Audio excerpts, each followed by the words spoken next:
Hey guys, how's it going? And happy Saturday. I hope y'all are doing good. And we're going to have a good time tonight. And shout out to all of you who are watching on replay as well. The replay crew, as I call you guys. So, were you lied to again?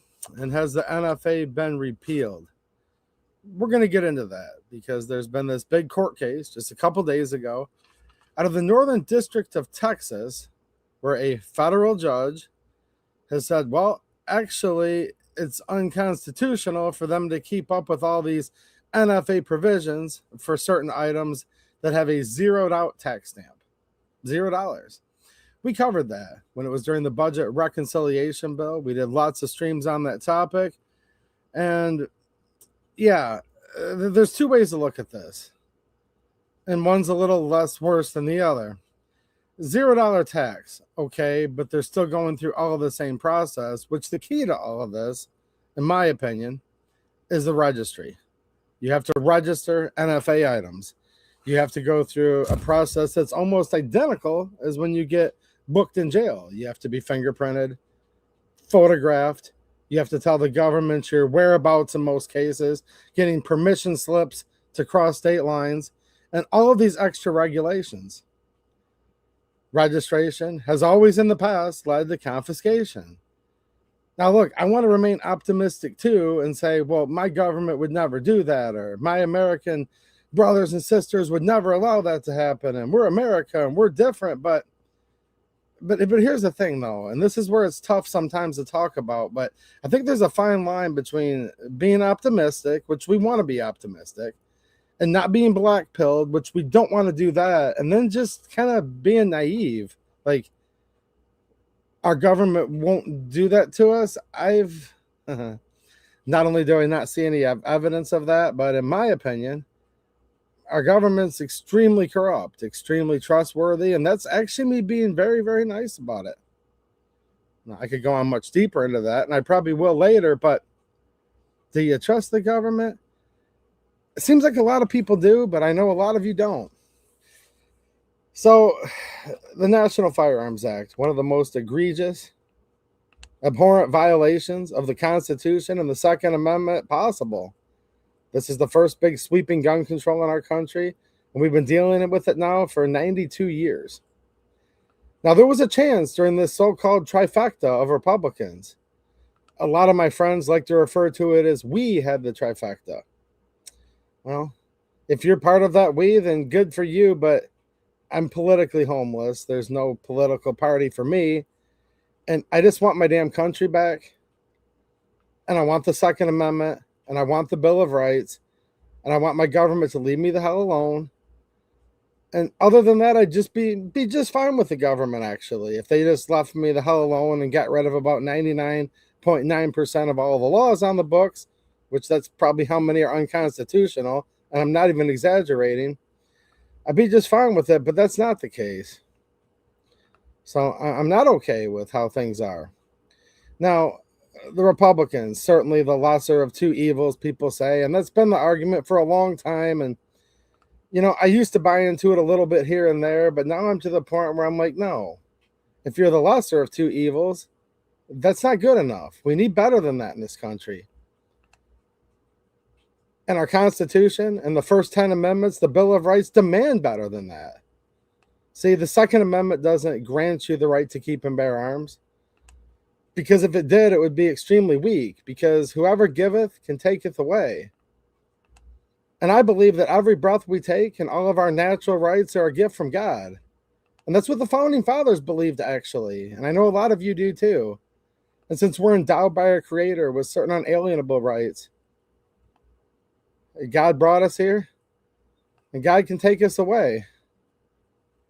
Take us home to be with Him, actually, sitting at His right hand, and that's a beautiful thing.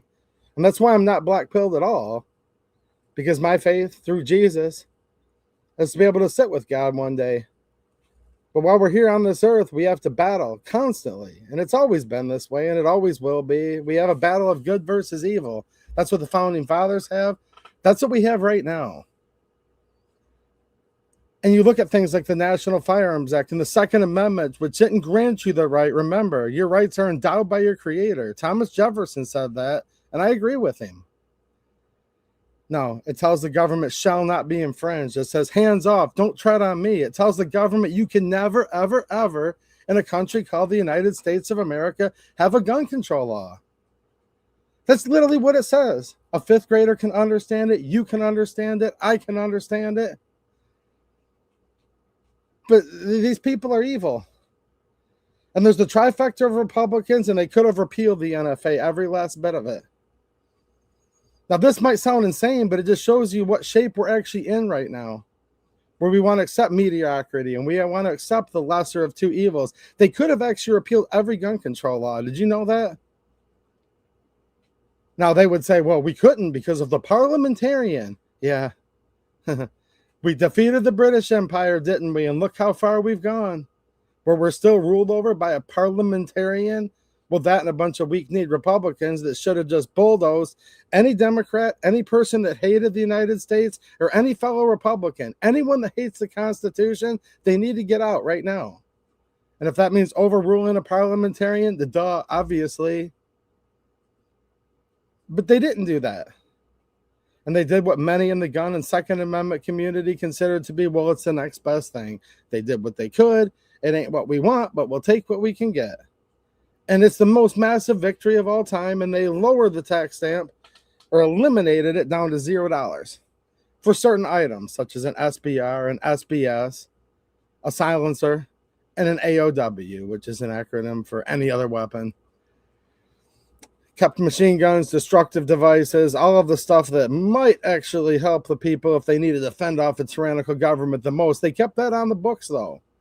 They kept the full tax stamp, which with the GCA adding on to the NFA, with the Hughes Amendment of the Firearms Owners Protection Act of '86, making these either impossible to get or only for the rich is a better way to look at it when it comes to a machine gun. Yeah, sure, they're technically legal, but the criminals have them because, again, all of these laws only affect the law-abiding. And then the law-abiding people with a heck of a lot of money, they can have them because they're super, super expensive. So, biggest win, many of my friends said, and still do say, and that's great. I'm glad you're happy with $0 tax stamp. And a lot of people said, well, dude, it's free, so I'm just going to get as many as I can. And when I say my friends, I'm not saying that in a snarky manner at all. Like, literally, people that are my friends that I like a lot are lining up as fast as they can to get as many free tax stamps as possible. Because, hey, if it's free, it's awesome. Now, I've always lived by the old thing, and tell me if you guys have ever heard this before, but if something's free in life, you're the product. And I believe that with a free tax stamp, it's just enticing more people to become the product of the registry, the registration, which I hope not. Look, you can hope in one hand and poop in the other and see which one piles up faster, or you can just hope, or you can cope, or do whatever you want. And I encourage you to do whatever the hell you want. But I'm just saying, we can hope it wouldn't happen here. It'll never happen here, they always say, till it does. Could you imagine telling somebody even 30, 40 years ago about flock cameras and how many there are? They'd say, what are you talking about? What planet is this on? Is this the Jetsons? Is this space age? Dude, they're everywhere now. We live where the deep state is up our you-know-what, in our neighborhoods, in our bedrooms, everywhere. Everybody carries a surveillance device on them that's constantly listening, constantly watching. TVs hanging on the wall, computers, your phone in your pocket at all times, your phone wherever. Look, Big Brother's always around. When we're in a massive surveillance state, not only surveilled by our own country, but other countries, we often hear things like the New World Order. Don't forget, Agenda 2030 was passed by the United States government. We're only like 4 years away from Agenda 2030. So just keep all this in mind. While they're having more people add their names to the registry of all time. These are touted as massive victories for the Second Amendment, more people registering than they ever have before. I hope there's some win there. And then we've heard about the 3D chess, saying, well, look, if the tax stamp's $0, they can't go through the provisions to collect and administer the tax and all these different reasons that they justified it under the NFA as, look, we're not doing gun control because that would be unconstitutional, and the Second Amendment could prohibit that. That's what they said when they were doing the debating and the promulgation of the NFA. early 1930s. They said, no, this is merely a tax, and we just have to do all this stuff to make sure people are paying the tax. Now, on its face, that is actually what this is all about. This is about a tax on a natural God-given right. And if you find yourself possessing something like a machine gun that's not registered with a tax stamp pursuant to the NFA, you actually don't go to prison for 10 years with a couple $100,000 fine for the machine gun itself. Did you know that? You actually go to prison for not paying the $200 tax. Think about that for a minute. Now, the way it sits right now, and there was a huge court case, and we're going to talk about that, but I'm sure you've seen all of the YouTube videos that many are optimistic. I encourage optimism. Some are out and out coping. Some are spreading fake news. I'm going to try to clear a lot of that up. And as always, this is long form content, and we're mainly here just to talk about stuff together with a live chat, people in the comment section. And this is not a 5-minute video. If anybody's watching the replay and you're like, get to the point, this video should last 8 minutes. No, it shouldn't. This isn't an 8-minute video. There's important stuff we talk about here. This is long form content. And look, I say this very politely to people with no attention span. If you don't have any attention span, this isn't for you. Just move on. Don't go away too sad, but get the hell out of here, and don't leave me comments saying, this man's taking too long to talk about this. This news could have been broken in 3 minutes. I'm not breaking news here right now. But I am going to offer insight that you're not going to see on TikTok or in a 60-second short. And sorry for all of you who are watching on replay and watching live and like all of this type of content, but invariably I always get it. People are like, you could have done this in 5 minutes. Coulda, shoulda, woulda, whatever. Go watch something else. I really don't care. But the people that like this content, it's good to be here hanging out with you. So now it's to the point as we sit right now, and it's still this way. The NFA was not repealed. As of right now, nothing has changed with it since the $0 tax stamps. And by the way, I have to say this because we're on the internet. I'm giving no legal advice. Don't listen to anything I'm saying if you're calculating whether you're following the law or not. I'm not going to tell you anything about following the law, not following the law. None of my business. Don't care. Not a cop, not a lawyer. So there you go. I'm just offering my opinions on this. So there's nothing's changed as of right now. And as of right now, you can still go to prison for 10 years and a couple $100,000 in fines. That's per occurrence for not paying a $0 tax. And then not going through all the registration and all of the data entry and all of the things allowing the government to come for your guns very easily. If you don't go through all of that, you're still criminal. That's how it sits right now. So a judge on the 5th, like 3 days ago, right, made an important decision. Kind of, maybe. I hope so. And there is people running around the internet saying, hey, the NFA has been repealed. I've heard some people say the whole NFA has been repealed. That's not true. As of right now, if you don't pay your $0 tax and go through all of the things with it, you would be committing a felony. Again, criminals don't follow the law. Some criminals get caught, some don't. But just for the record, nothing's changed. Will it change? I don't know. I sure hope so. Now, if you want my opinion, does anyone want to know my opinion, whether I think it will or not? Because there's a difference between wanting and thinking. Let me tell you what I want first. I want every last gun control repealed in this whole country. How do you eat an elephant? Well, you have to eat him one bite at a time. We're not going to repeal every gun control law right this second. Past generations have completely failed us. Our previous generations have been failing us in our Constitution for a long time. And hey, guess what, though? We have to take credit where it's due. We're failing our country right now. I am. Everybody is. Maybe you're not. I shouldn't speak for all of you, but I'll just speak for myself. Me and my generation are failing this country, and every generation before me for at least 100 years, we're just talking with gun control here, with the NFA, has been failing our country. Nobody's done anything about it, and we've allowed more and more gun control to keep promulgating for 92 years. Okay? I'm not holier than thou. I'm not better than anyone. But the generations for the last 100 years suck, and it sucks right now, and that's just how I feel about it, okay? when it comes to not doing anything about gun control. Do you guys know where I'm coming from? Just being honest with you, not being negative. I like a lot of people from previous generations. I like a lot of people right now, but we all suck and we get what we deserve. There you go.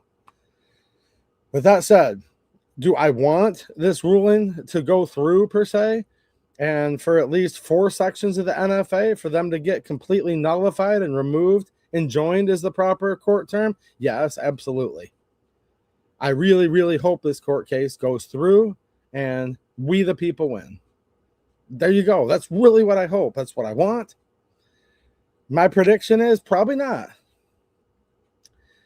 I've seen a lot of videos just in the last couple of days saying, well, hold on a minute. There's the 3D chess.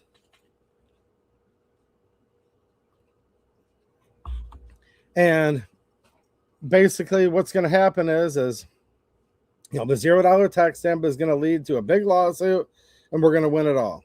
I hope so. That may be true. Probably not, though. Not very easily anyways, if it is possible. And this big court case right here basically ends the NFA. And I've also heard recently, just in the last, just today, last night, yesterday kind of thing, seeing these videos pop up today, you need to call Congress and you need to put tons of pressure on the Senate, because the Senate can determine whether this Todd Blanche, who had been the acting attorney general since April, I believe, something like that, he's up for a tough nomination. It's going to be a really hair-splitting vote, blah, blah, blah. We can put enough pressure on the Senate to basically tell him, the new AG, that, hey, look, we won't allow you to be AG if you end up appealing and fighting this Second Amendment victory case. I got bad news for everybody. Early this morning, this is Saturday, August 8th, this morning, Todd Blanche was confirmed and is now no longer the acting attorney general. He is the attorney general. Now, we have till, August 12th, 7 days from I think it's August 12th, next Wednesday, for the government to come in and mess things up. And here's why. Because although this federal judge, and we're going to read this article in just 1 minute, I just wanted to give you all the foundation first. Because again, we're not just breaking news here. We're getting into this in depth. He basically said, yeah, these parts of the National Firearms Act need to be enjoined, meaning nullified, removed, however you want to word it. Not because they violate the Second Amendment, but because they violate Congress's authority, meaning when the National Firearms Act was passed, they used their taxation authority. Which, the taxation is, it's theft, and the income tax is unconstitutional. That was added much later. But as far as taxing certain items and tariffs and duties and things like this, there is power to tax certain things in the Constitution. Now, do I believe Congress ever, including in 1934, had the power to tax firearms? No, absolutely not.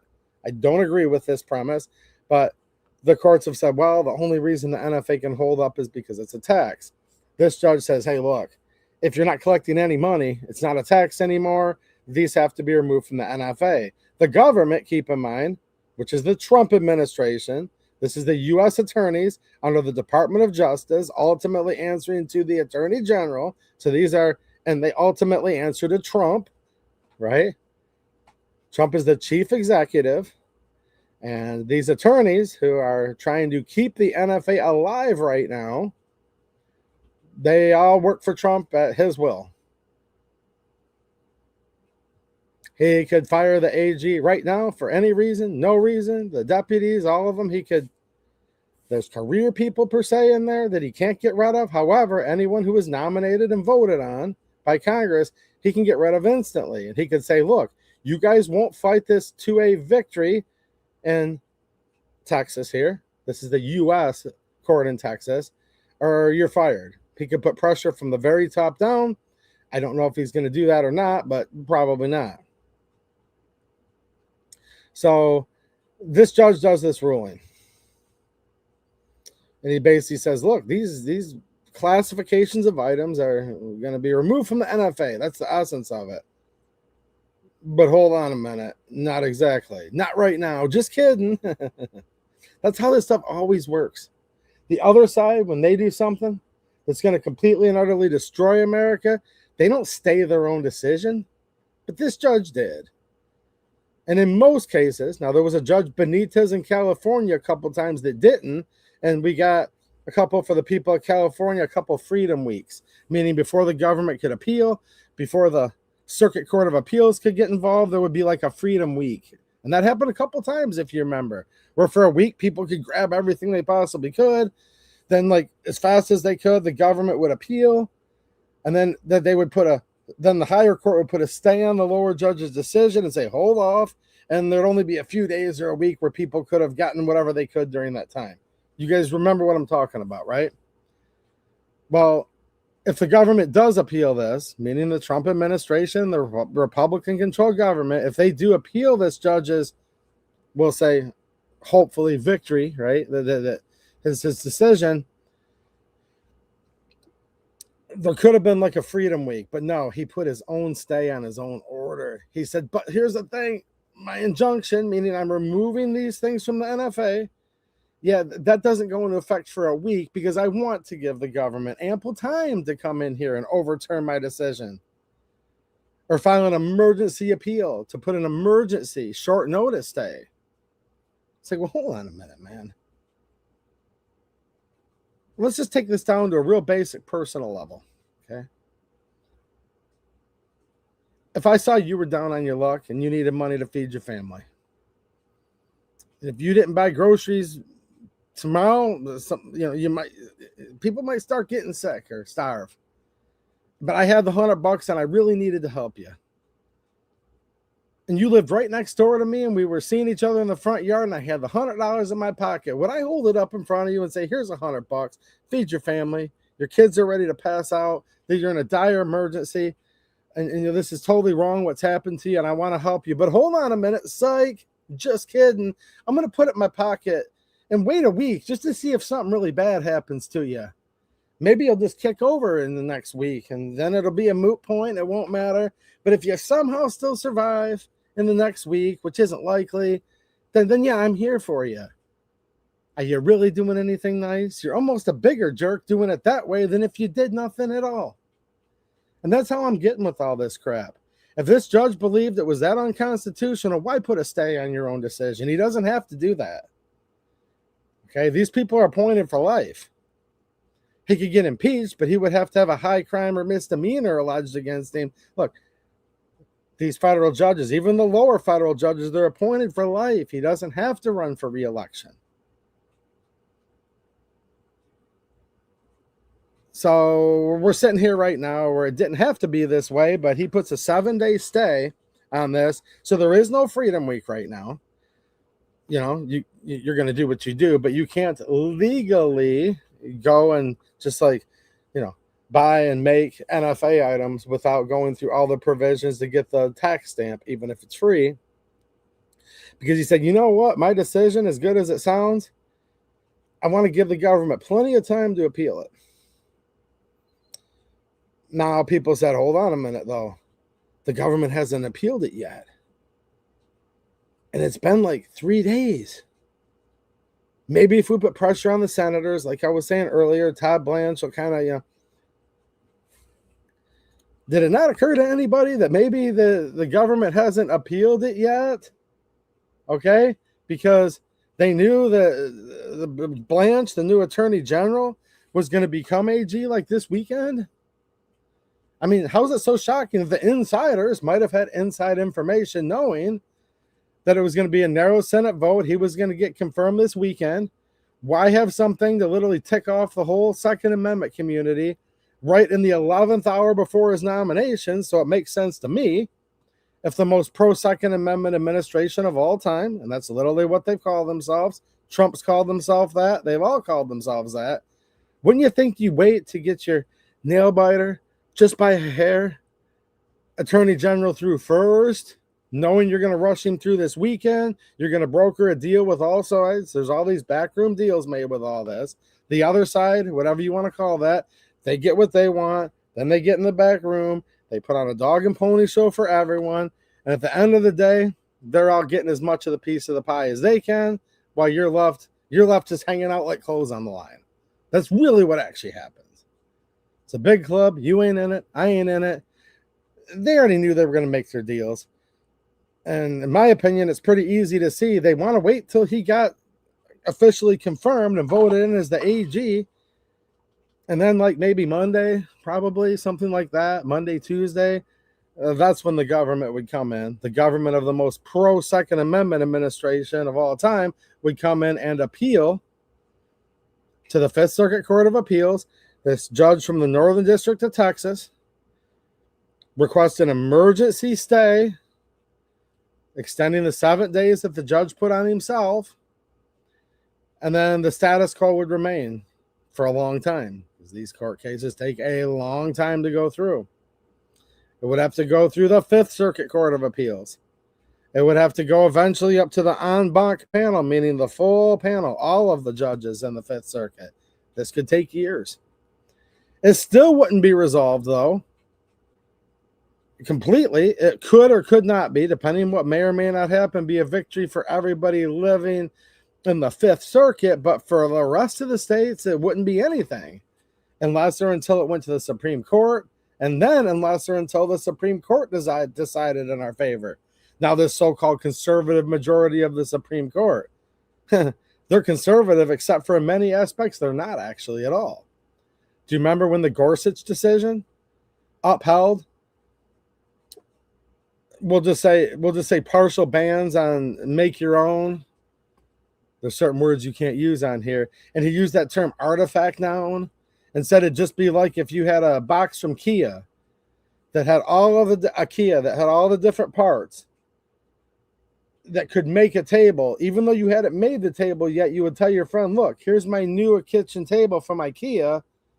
So therefore, since you would call a box of parts to make a table, that's the concept of artifact noun, which we had never heard of till the conservative majority of the Supreme Court, so-called conservatives, said, no, this gun control can stay, because even though it's a box of parts, those could be constructed, even if it takes 60 hours in a machine shop, all these different criteria, it could be made into that, so it is that. So just keep in mind, this current Supreme Court has not always and will not always rule in favor of the Second Amendment. Justice Alito, we're going to say he's in the top two no matter what. Maybe Thomas is number one, he's number two. But some of the stuff Alito says, you could sometimes say Alito's number one and Clarence Thomas is number two. The supporters and defenders of the Second Amendment. Look, I don't care who's number one or who's number two, but these are the two best we got. The rest of them are wishy-washy at best and out and out against us at the worst. Alito's announced his retirement. Things are changing quickly in the Supreme Court. Clarence Thomas is not a young man, and I don't really see him sticking around past this administration. If I had to guess, he may be announcing his retirement before this, maybe before the year's over, maybe not. I hope he's in good health. I really do. The health of this country depends on him being in good health, but he's an old man. So we can't just say the Supreme Court's just going to always, no matter what. No. I hate to have to remind people of some of these things, but remember, we had a major Second Amendment loss under this current so-called, and I say that just kind of, that's what they call it, 6-3 conservative majority. Whew. So that's what I think about all of it. I'll take a quick peek at the chat, and then I guess I'll report some of the news on this, because maybe I should have first, but I don't know. I think I did this in the right order. I wanted to give you all my opinions on all of it first. Then we can talk about the actual little bit more nuts and bolts of this, because, dude, like every YouTuber there is, gun tuber, Second Amendment tuber, these channels that are way bigger than me, they've been reporting on this at nauseam. So I assumed, and I apologize if my assumption was incorrect for any of you individually, I assumed you already knew the breaking news. I wanted to start off strong in this stream, reminding all of you that these are our natural God-given rights. And quite frankly, in my opinion, that's what we need to talk about a lot more. We need to talk a lot more about God, natural rights, our Creator. We need to talk about heaven, and we need to talk about hell. Heaven exists, hell exists. because I think a lot of this stuff's totally out of proportion. You know, people talk about like this would be the biggest victory of all time. I believe the biggest victory is in the Lord. I think we need to remember that, because sometimes I might come off like I'm a little black-pilled. You know, I'm like, yeah, this may be a victory from the government, but probably not. That's just me giving you my honest opinion, and I hope I'm wrong on all this. I really do. But I'm just shooting it to you straight because I respect you guys enough to do that. But don't mistake me for being black-pilled for 1 minute.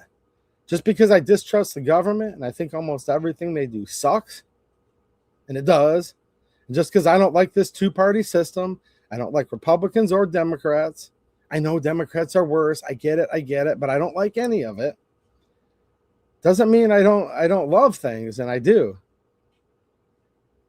First and foremost, and there's not even a close second to this, I love Jesus and I love God. And I think that's the most beautiful thing that there is, and it's the most encouraging thing there is, and I'm 100% encouraged. Then next, my family. Few close friends, because you don't really have many in life. You might think you do, but you really don't. If you can find a couple close friends, don't think you're left out. Consider yourself extremely lucky.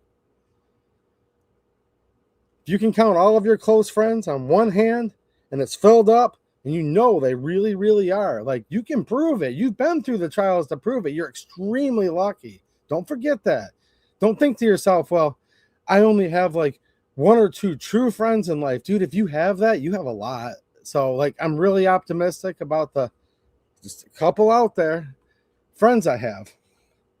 So, God, family, friends, and then my country, which is not to be conflated with my government, and it's not to be conflated with all these people in my country that don't belong here.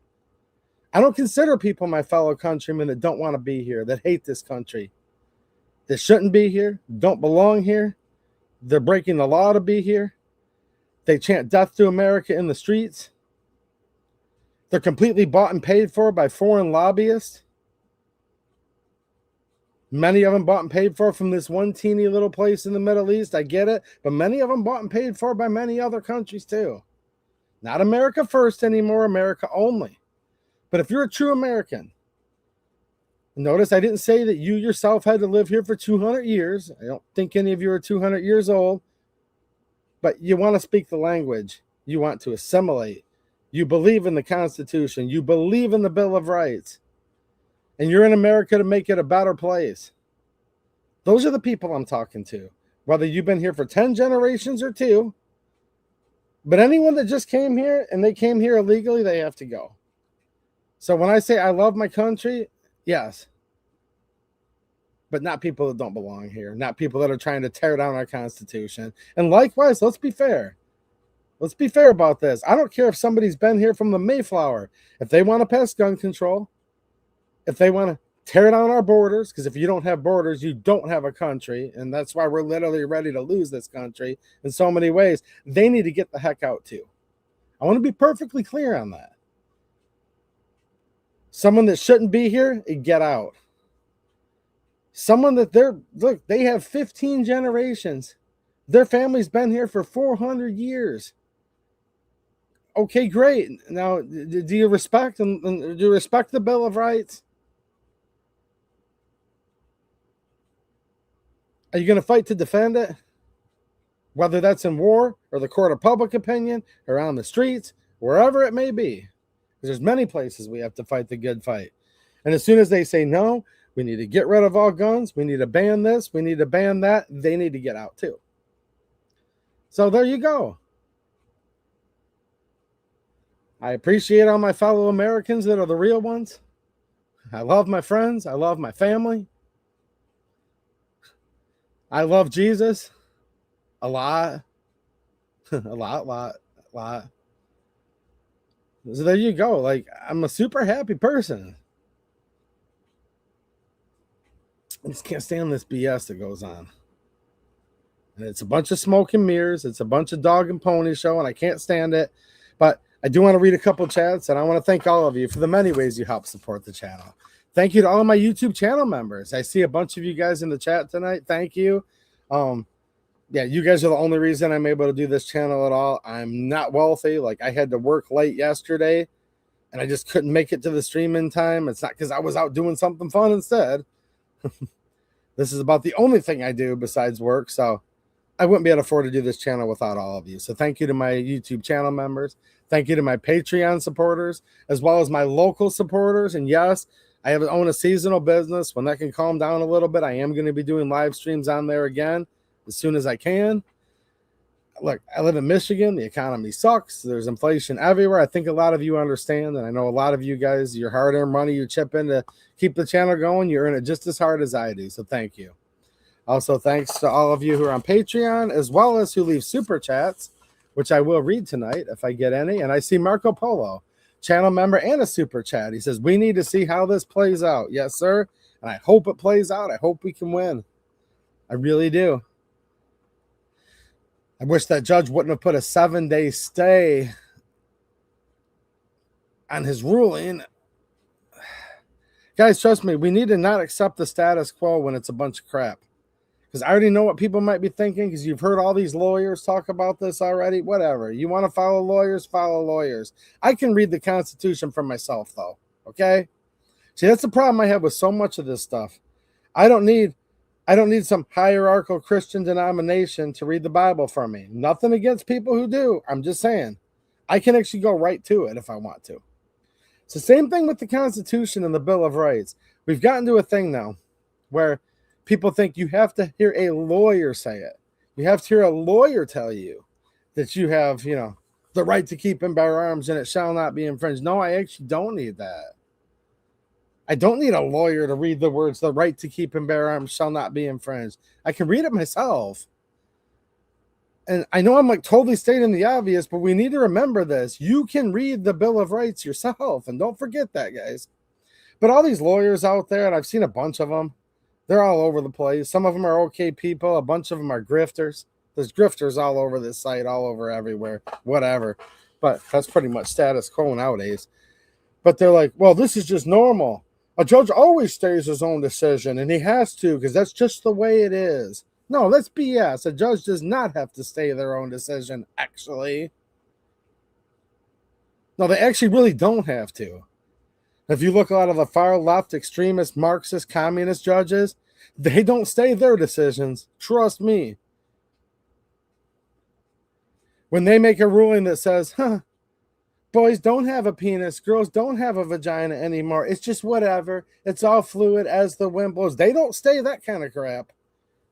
No, because when they're trying to tear down our country, they're dead serious and they mean business. Then why would they give somebody any advantage at all? It's only these people that supposedly make these pro-constitutional rulings. It's only these conservatives always have to say, well, I have to be on the conservative side. I'll write this strongly worded 63-page letter. Great, that's awesome. The strongly worded letter. The strongly worded court opinion. And it's great. We need strongly worded court opinions. We need to keep our morale up. I get it. And I hate to say this, but there's a comma but there. But I don't really mean it exactly, though, because I'm gonna pause my decision for 7 days just to give them time to appeal it. Do you know what could have happened? Just keep this in mind. If that judge would have made his ruling, he did. But trust me, I'm not saying I'd rather have a judge rule the other way. If anybody thinks that, look, I don't know what to tell you. Just because I'm not happy with this doesn't mean I want the opposite. Please understand that. Because there's always invariably someone's like, well, hold on to AEDU. Would have you rather a judge said that, the tax stamp should be $1,000? No, of course not. Duh. No, look. Just because, it'd be worse if somebody did, worse than what this judge did. Okay, we're on the same page now. Thank you. But it's look, for all of you that get it, I know. But, I always get that comment every time. 2AEDU, you're not happy with this judge? It could have been a lot worse. I know it could have been a lot worse. Things can always get worse. I don't want less worse. I want better. I sound like I'm black-pilled sometimes. I'm extremely optimistic. I want better and better and better. I only want good. That's the thing, But it's like, oh, this super awesome worded court case, but I'll give the government 7 days to override me and appeal me. You know what could have happened if that judge would have just said, no, This is unconstitutional right now. Bam, gavelled it, so it be. Within 5 seconds, no legal advice. You could have gone out and just started buying all this stuff with no tax stamp, pursuant to just say the GCA, meaning you probably still have to do background checks or not. I'm not a lawyer, but they would have been removed from the NFA. People could have been out there within minutes doing this, presumably. Do you think the government, in the midst of like this nail biter thing with Todd Blanche? See, here's the crazy part. Because Todd Blanche was under such a really, really close Senate vote, since there was a bunch of tumult on whether he'd be actually, confirmed as the AG or not, this would have been the perfect time to give this whole country a freedom day, a freedom 2 days, freedom 3 days, maybe even a freedom week. If, and I hope it doesn't happen, but if and probably when the Fifth Circuit comes in and puts a stay on this decision permanently, or till further notice is what it'd be like. And then maybe in a couple years, something might happen and stuff. I hope not. Maybe the government won't appeal. Maybe the Fifth Circuit won't grant that appeal. These are all possibilities. I'm really hoping. I'm remaining optimistic. But we wouldn't have had to have run the gambit and hope that there's all these different, I don't want to play 3D chess all the time. You know what I mean? Everyone always says, dude, this is awesome. It's 3D chess. I don't want to play chess with the free exercise of my natural God-given rights. I'd love it if something was just straightforward for once. If this judge just said it's unconstitutional right now, boom. And yeah, they could appeal later. They might appeal. They might win their appeal, but we at least might have had freedom minutes, seconds, weeks, hours, just something. And it would have been a big F you. It would have been an F you to this tyrannical government being like, no. And you can extrapolate. If you even had 2 days with these items not being on the NFA, what could you do with your collection in just a very short period of time? You got to think about all this stuff. I bet you there's people that could instantly have hundreds of SBRs in a 24-hour period just by making a simple motion of removing one item and adding it to a whole bunch of other things. I know everyone's gun collection is not that big. Again, no legal advice, but I'm just saying. You guys know there was a machine gun amnesty around the time of Vietnam from a bunch of what was then illegal machine guns that people brought over from World War II, etc.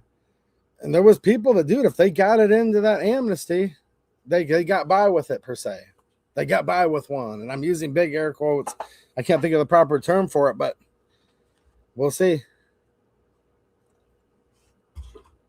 We got about 4 more days here to see if the United States federal government, if the most pro-Second Amendment administration of all time, is going to appeal this. Now, keep in mind, the most pro-Second Amendment administration of all time, with these U.S. attorneys, they were in there arguing against the plaintiffs,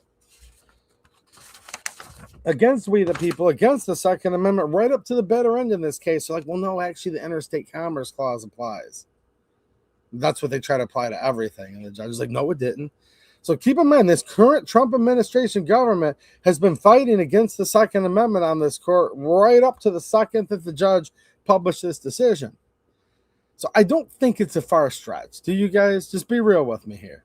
Do you think it's a far stretch for me to assume they're probably going to appeal it on an emergency level before this week runs out? Because keep in mind, the same government lawyers were fighting against this decision right up until it happened just the other day. Did they have a huge awakening in the last 3 days? Oh, I hope so. If I'm going to give you my honest opinion, probably not. Ron Wayne coming in with a member super chat. Channel member for 45 months. Wow, dude. Thanks for all of the support. And shout out to the Ron Wayne channel, as always. He says, thank you for all the information, 2A. You rock. Well, you're welcome, man.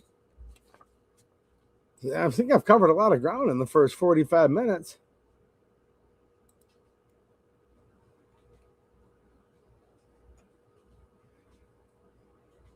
All right. I'm looking in the chat here. Guys, I don't have a moderator in here tonight. Please try to refrain from the all caps, though, because it makes it hard for me to read the chat. All caps is kind of like yelling over all your other people in here that are that are talking. What's happening, Midwest Logger? Nice to see you, man. Lansing and DC are nothing but dens of thieves. Yeah, dens of thieves, pits of vipers. I mean, dude, I'm like on the verge of like, I don't want to have it at all, okay? Like none, but I think some of my Republican friends are going to be beefing with me. They're going to have a major beef coming up. Some of them are thinking about having one right now, to be honest, because they're like, man, you know, did you vote hard for John James in the primary? And I'm like, no, I actually didn't. Like, no, I actually didn't. What do you mean? That was the Trump endorsement, brother. I'm like, oh, I know. Look, trust me, until Trump can get us out of this stupid Iran war, like quick, because it's really, really affecting regular people like me and you. And as soon as he can get back with the American people instead of that other place, Trump endorsement's almost kind of a minus for me right now. Trump's done some good things, though. When Trump does some good things, I'll give him credit. But right now, Trump's in a not doing so well. But anyways, it's like, have you voted for John James? Yeah, you went and supported for John James, right, brother? I'm like, no, I actually didn't. And then there's this Haley Stevens and this Al Saeed running for Senate. Can you believe this? You woke up, you thought you were in America, and then you looked at your U.S. Senate ballot, and there's this guy named Al Saeed. They're like, he's very popular in Egypt. I'm like, oh, excuse me? I'm like, he's very popular in Egypt. Al Saeed, Al Sayed. I don't give a crap.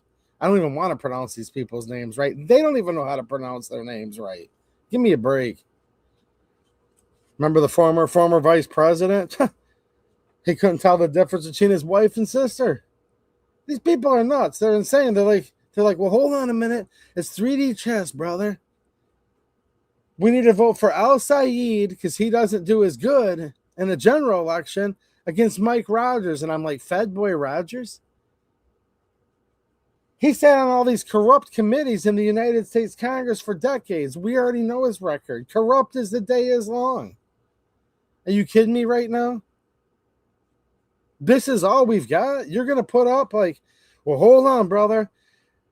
Haley Stevens is a bit more moderate. No, she's not. See, this is how screwed up this is right now. And if you live in Michigan, you know what I mean. But I'm going to get into this because this made national news. I think a lot of you in the whole country actually know about this one.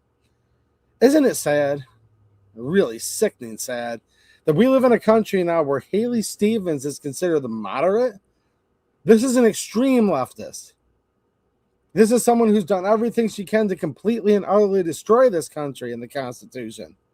Anti-gun, anti-Second Amendment as the day is long, a complete weirdo. Like, she's so bizarre. Have you ever heard her talk? Like, just listen to these people for 2 seconds. Where do they come from?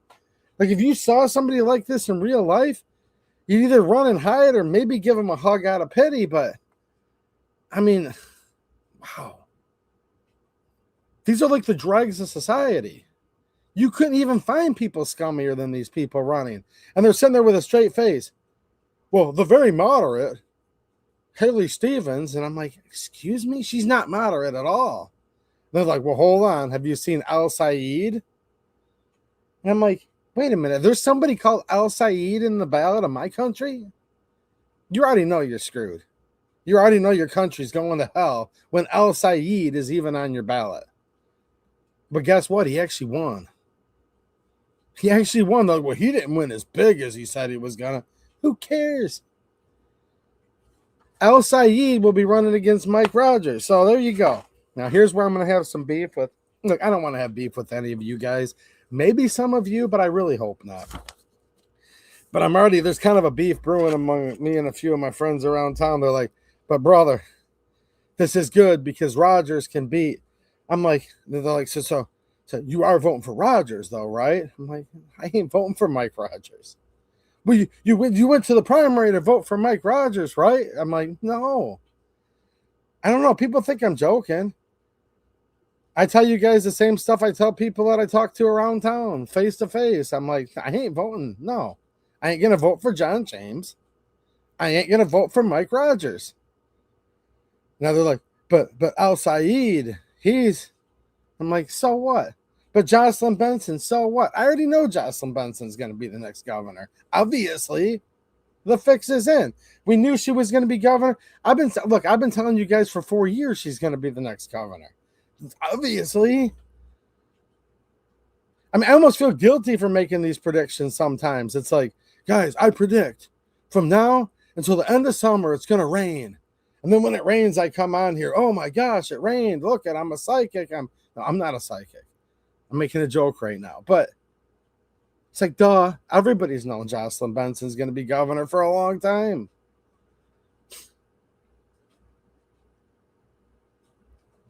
I don't know, man. But you have to vote for John James. Yeah. What do you guys think? Do I have to go vote for John James and Mike Rogers if I live in Michigan? John James, he's gonna be the governor of Michigan. Mike Rogers is gonna be the U.S. Senator. Mike Rogers might win against Al Saeed. He might. John James, he's dead meat. He's already completely lost the statewide race. They keep trotting these people out. They keep losing.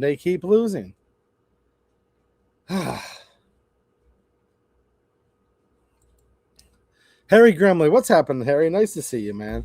Guys, do I need to read this article on what happened in the court case? I actually don't think I do. I think everybody's seen what happened. I gave you the nuts and bolts of it already. Federal judge rules NFA registration requirements unconstitutional for the items that were $0 tax stamp, puts a stay on his own decision, giving the federal government plenty of time to nullify what he said, basically, till it can go through the appeals process. I hope I'm wrong. I really hope we get like a freedom week in air quotes. Really, though, like that's sad too. I wish we just had like freedom. You know what I mean? It's like this would be the biggest win of all time if we could get a freedom week. Ugh. I just want freedom, period. Like always. Is that too much to ask? That my right to keep and bear arms shall not be infringed? We'll see what happens in a few days, but Blanche has been confirmed as the AG. The Trump administration government was fighting against the Second Amendment, against removing these from the NFA up till just a couple days ago in court. I think they're going to appeal. If you guys are just joining, welcome. Go back and rewind. I went through the whole foundation behind all this, and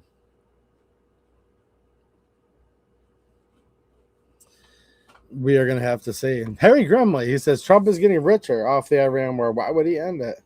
I don't even know anymore, dude. I know his family's part of that now. His daughter married into it, and now he has grandchildren that are part his blood and part those other people's blood, and they're mixing it all together. And I mean, there's just so many different alliances and dual allegiances all over the place. It's I really would like to craft a very well thought out rant on this, but I can't because I'm on YouTube and I'd like to hang out with you guys a few more minutes. I have a lot more to say. I can't say about this.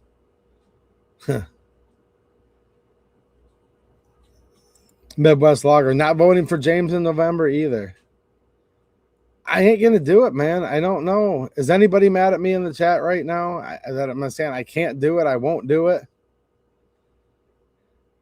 Dude, I'm so disenchanted with Trump right now. It's not even funny. I've called that sucker out, all the bump stock ban. I've come on here when he actually appeared to be making some good moves. Here's the problem with even mentioning his name, dude. I give Trump a bunch of crap, which he deserves. Half my audience gets mad at me. But then when I come in and I'm like, well, hold on a minute. These are some positive moves. Trust but verify. Will it actually come true? Probably not. But on its face, some of his executive orders he made were a move in the right direction. And I said, well, hey, look, he's moving in the right direction here. The other half of my audience got mad at me. Look, I talk about the hat, the very diminutive hat. Half the audience is mad at me because I'm talking about it at all. The other half gets mad at me because I'm not talking about it enough. I shouldn't say half and half. There's some people where I get it. They're like, no, this is just right. But in the figurative way, half's mad at you if you do, half's mad at you if you don't.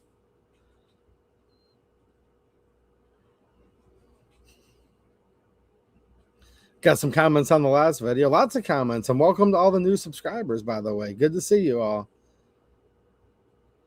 This man's putting clickbait titles to try to make money. No, I don't turn on ad revenue for these. Do you see any ads right now during this live stream? No. If you're watching this live stream on replay, are you going to see any ads? No. Now, I have continued supporters that are making this all possible. I've gotten a $2 super chat tonight. YouTube's going to take half. But I've literally had to, this man's only doing this for the money. Last week, I got like 5 super chats. And after YouTube took their take, this is before taxes, by the way, I got like $12. Minimum wage is $15. It just goes to show you, man, everything's so polarized.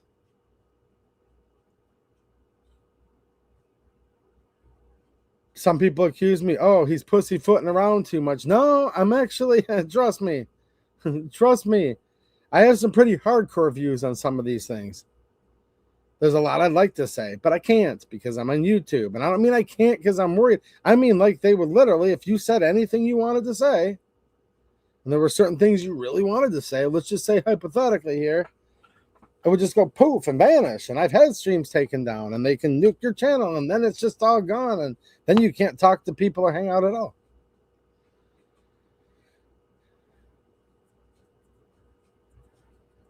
It's a tough situation to be in with a country that supposedly has a First Amendment, isn't it?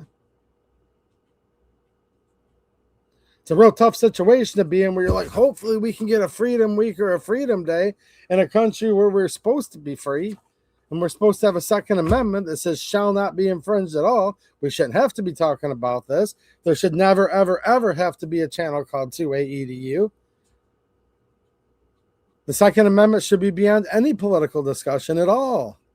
Because it should come down to this. If you're an American and you're a public servant, the only reason the government's supposed to exist at all is to protect our natural God-given rights. That's the premise. That's what the Declaration of Independence says. That to secure these rights, governments are instituted among men, deriving their just powers from the consent of the governed. To secure these rights. That's the only reason we have a government at all. So it shouldn't even be like, oh, well, you have to vote Republican or Democrat because you're a pro-Second Amendment supporter, because none of them are allowed to touch it. It's highly illegal for them to touch it. Anyone that's ever voted for a gun control law, let alone introduced it, let alone passed it, should all be in prison. And they should have all been in prison for the last 92 years. That voted for it, that thought about it, that tried to lobby for it, that signed it into law. And I know that sounds like a hardcore, oh my gosh, that's a hardcore. No, it's not actually. If you break the National Firearms Act, you go to prison. They broke the Second Amendment, which is the supreme law of the land, and nothing happens to these people. And it's wrong.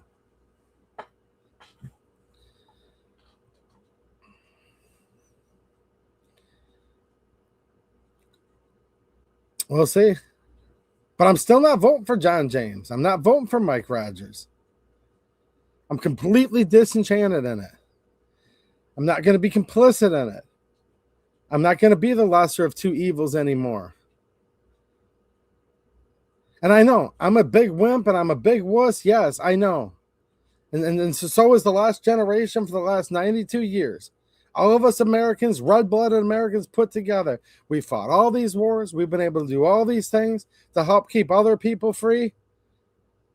This country has not collectively had the balls to do anything about any of this gun control for 92 years. And I ain't going to do nothing about it either. There you go. I didn't do nothing about it. My parents' generation didn't. My grandparents' generation didn't. My great-grandparents' generation didn't. Nobody did. And that's where we sit right now. And that's so the hardcore commandos can can get my full take on that, because I invariably also get comments. Well, what are you doing about it? You ain't stepping out right now on the front lines. And no, I'm not. And neither are you. And no is anybody. Neither's anybody. The greatest generation, they didn't do it. They should have been fighting a war right here on this ground against the tyrannical government that had passed the NFA in 1934. Instead, what did they do? They went over and fought overseas, and many of them were very, very brave, and I take nothing from their service. My point is, they had the balls to fight against the Reich. They had the balls to fight against all these other things. Island hopping, like courageous, courageous fighters. I truly mean that.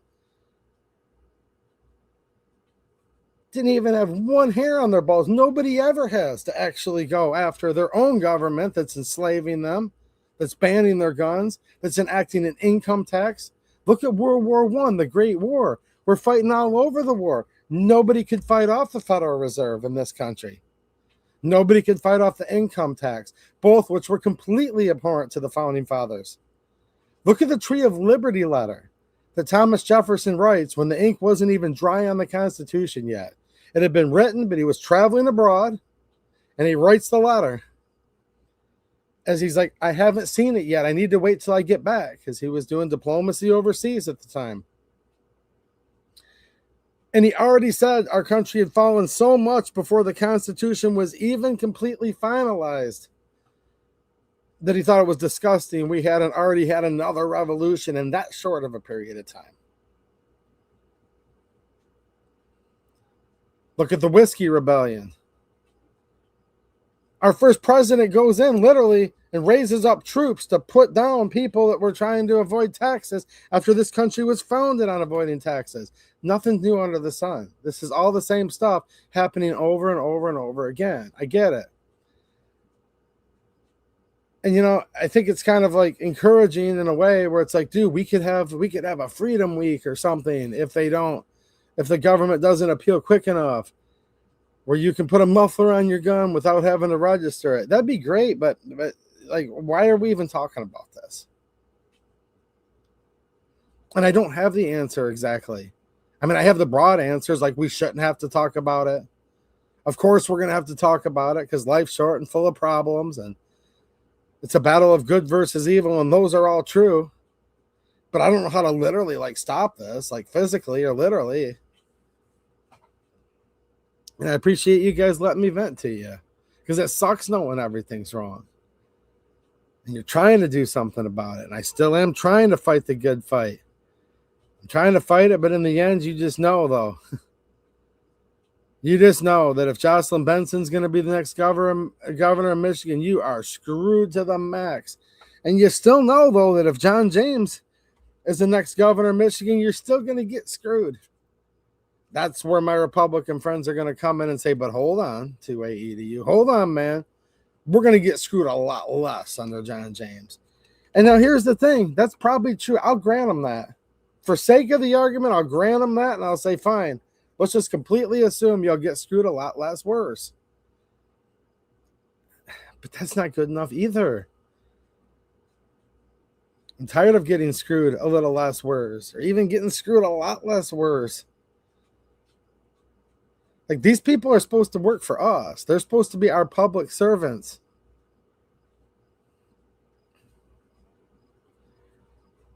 And they've completely reversed the roles on us. And we're supposed to feel lucky if they screw us over a little less than the other guy. I think that's sad. And there has to be a way out of this eventually. I'm just not exactly sure what it is.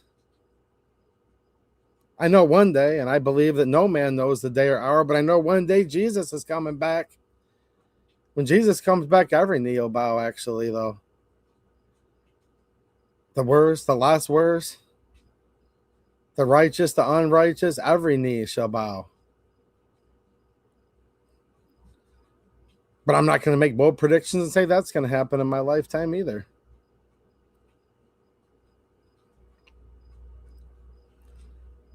I just don't know. I try to be ready for it as if it's going to happen tonight or tomorrow, but I'm not going to tell you it's going to happen tomorrow. I'm not going to tell you it's not. I'm not going to tell you it is. That's what it's going to come down to. That's the only good judge that we have. The only good judge we're ever going to have. What's up, Frag Out Designs? He says, no, Trump has done the absolute worst job. Fumble the most epic opportunity. Midterms are going to be hilarious, and I can't wait to see the chaos. Well, you're disenchanted too, it sounds like. What's up, Frag Out Designs? Nice to see you, man.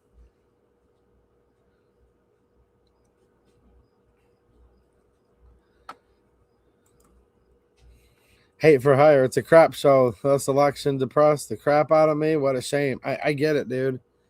And look, guys, I believe in freedom of speech. I just don't swear on this show because some people's young children do watch this with them. And maybe I offer an alternative view on this country and the way things are than they're learning in school. So I think it's great if young children listen to this stuff. And look, like, you're swearing. I don't care. I'm just telling you why I'm not reading those words. Just because I believe it's the parents' job to decide what words their kids learn at certain ages. Sometimes I slip up and do curse on here, but I try not to. Not because I'm afraid of the words, not because I don't like the First Amendment. I just try to respect people and keep it family friendly because hopefully there's some children that are starting to think about some of these topics.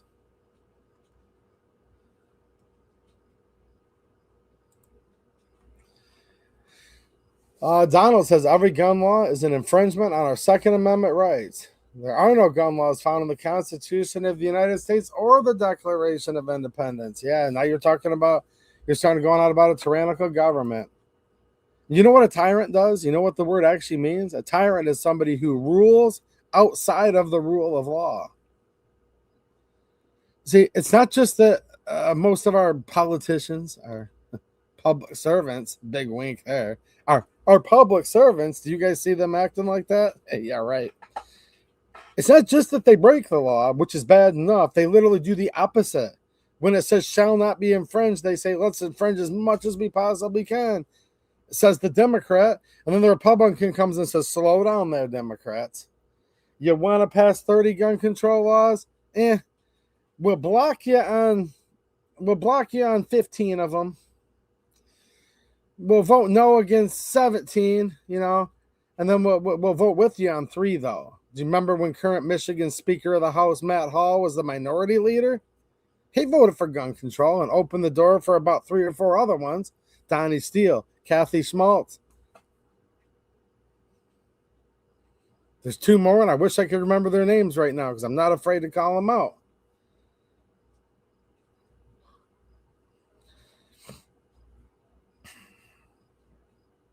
Is that okay? In a country that says shall not be infringed? Or Michigan, Article 1, Section 6. So the Michigan Constitution we're talking about here. So I'm talking about state level legislators. Every person has the right to keep and bear arms in defense of himself and the state. They break the supreme law of the state. They break the supreme law of the land, the supreme law of our country. They're breaking God's laws. They're a den of thieves. They're a pit of vipers.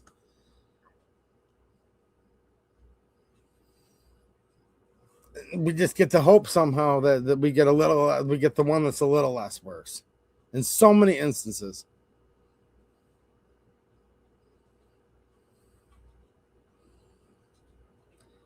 AIPAC wins a congressional seat in Kentucky. Thomas Massey's gone. I know I'm going to get some hate comments for that. I always get hate comments when I say anything about Thomas Massey. Hey, Thomas Massey's great on the Second Amendment. Thomas Massey tried to remove that spy tech from your cars that are going to be in all your cars now, where it's watching you and taking constant video of you and deciding whether you can drive or not. Yeah, he put an amendment forth to remove that from the NDAA and from the budget. John James voted against it, meaning he voted to keep that in your vehicle. And that's one of the many reasons I will not vote for John James for governor. Now Thomas Massey's going to be out of Congress. I know half my viewers hate Thomas Massey for some reason, but I guess we just can't agree on everything.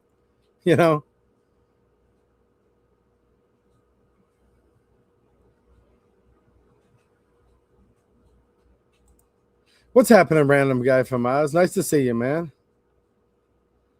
And here's the problem, guys. Look, People might say, well, why don't you run for office? No, I don't want to run for office. I don't want to be in with these people.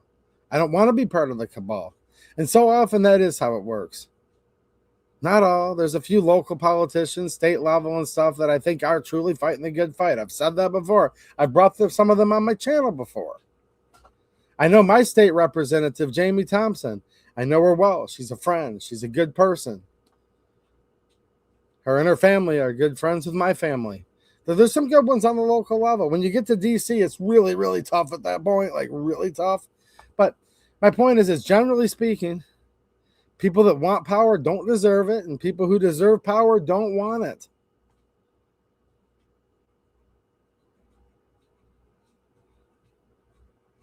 I believe this is why I'm not going to run for office. Unless I believe that God literally told me I had to. And that's something I would just have to know it when I knew it.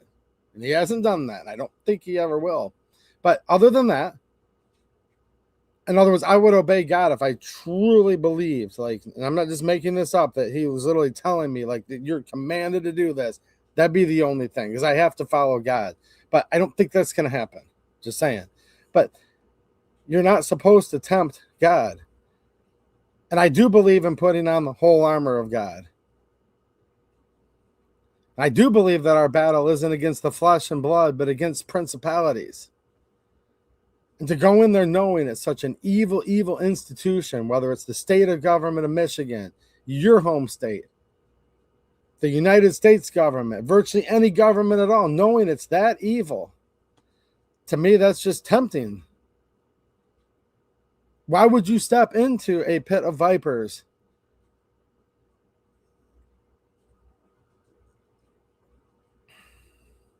Part of God's wisdom, part of God's protection is to give you discernment. And if you get into something that's going to be almost impossible to come out on top, it's going to be almost impossible to do the right thing without either getting corrupted yourself or killed or whatever usually happens to people that try to make a big difference.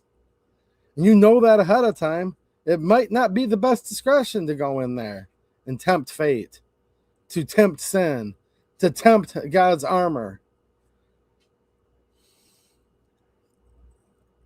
Now, there's supposed to be times of peace and times of war. But, yeah. Again, sometimes, especially on the local level. But for the most part, you're not going to see the good people running for office. Really. Frago says, I'm done voting, full stop. I mean, I'm still going to go to the polls for like maybe like 2 very, very local elections. Like, but I mean, that's probably where I'm at right now.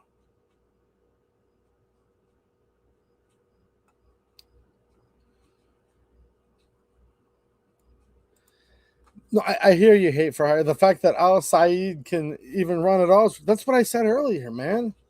Like, literally, I'm just sitting here thinking, what the heck? Like, there's a guy named Al Saeed on the ballot? Like, where am I? What's going on? I mean, I feel like I'm seeing a hell. I'm like, whoa. Like, do you guys remember the former Vice President Biden? He was up on the stage.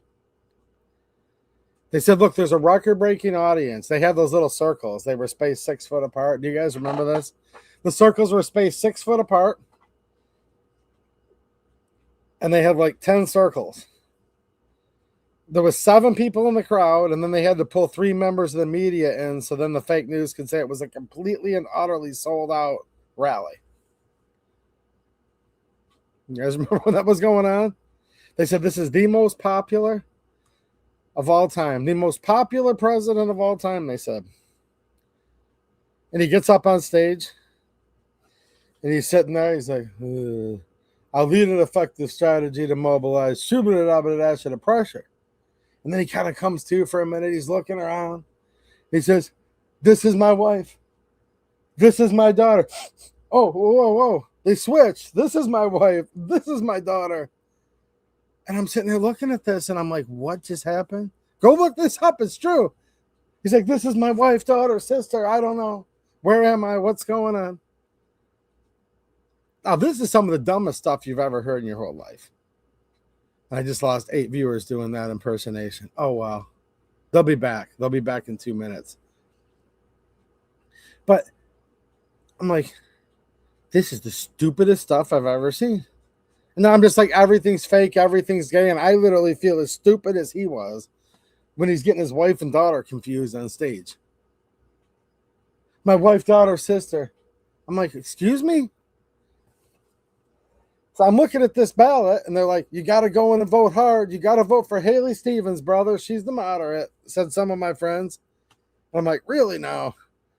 And then a couple of my other friends said, no, you have to vote Al Saeed because it's 3D chess. And I'm like, dude, I'm tired of playing chess. I don't even want to play checkers anymore. Can we just play tic-tac-toe? Let's just get this over with. Fine. I have to play games. I get it. Let's just play tic-tac-toe. No, you can't play tic-tac-toe, brother. This is 3D chess. Okay, fine. What's the game? What's the game plan, boss? Tell me. Put me in, coach. I'm ready to play, right? And I'm sitting there. I'm like, all right, let's go. And they're like, here's the 3D chess. You vote for Al Saeed because Rogers does better against him one-on-one in the general election. And I'm just like, ugh. I'm like, wait a minute. By then, I'm literally retarded. I'm sitting there drooling on myself. I'm like, where am I? You know what I'm saying, right? I'm like, did you say there's a man named Al Saeed on my ballot? Yeah. I'm like, did I just wake up and move to Egypt? Do I live in Egypt? That's what I thought for a minute. I'm like, did I somehow get like teleported to Egypt and now I'm in it? No. You're here. You're here in America. You're here in the land of the free and the home of the brave. And you need to vote for Al Saeed, brother, to make 3D chess. I'm like, for what? Well, so Rogers can win because he's the, I'm like, Fed boy. Get off my lawn, Fed boy. Like, give me a break. You know what I'm saying? You're supposed to get super excited. It's like, oh. And if we get lucky, Al Saeed, he's going to make it close, brother, but we can get in there. And if we get really hard, vote really hard for Rogers. I'm like, this guy's as corrupt as the day is as long. I'm going to be broker than I ever been. And they're going to be wearing very nice little hats. He's another one of them. They're all about that little hat. And then someone said, well, hold on, brother. Now, this is something someone else said. They all call you brother when they're really trying to, it's a term of endearment. Like, hold on, brother.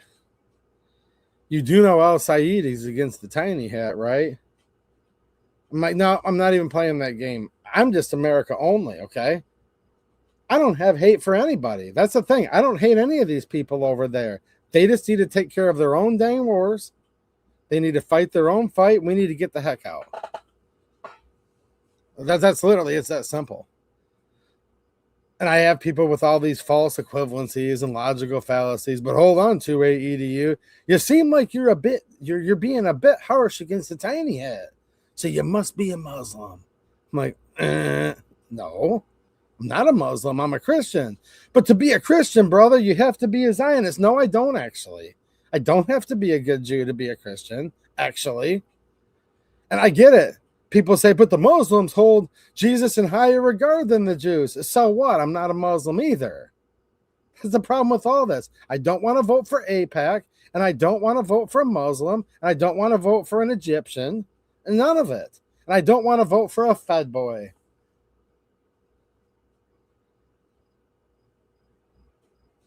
Here's the thing. 2AE to you. You're a racist. So what? But here's the thing. Mike Rogers, he's completely white. He's a Fed boy. I ain't going to vote for him either. So there you go. At least I'm consistent.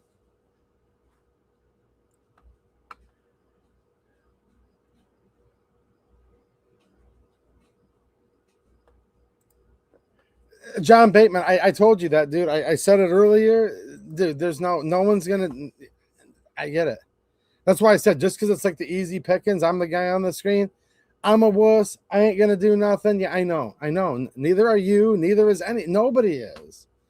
I mean, we've had the NFA since 1934.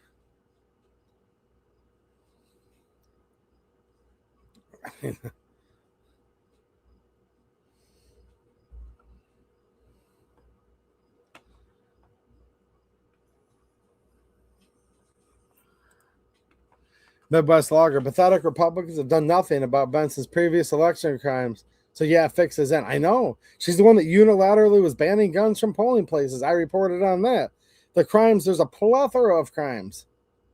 Look, Gretchen Whitmer. How many seniors, Gretchen, right? Remember that was the question. How many seniors died in the nursing homes? She got reelected. When I watched her get reelected, I'm like, are you kidding me right now? I mean, Gretchen Whitmer got reelected.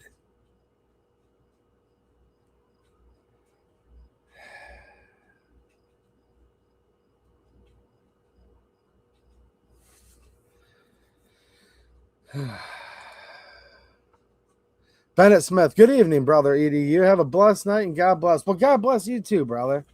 And I do think the term brother is endearing. I was just kind of saying when people are really trying to manipulate you, they use the word brother insincerely. But I believe that we're all brothers in Christ.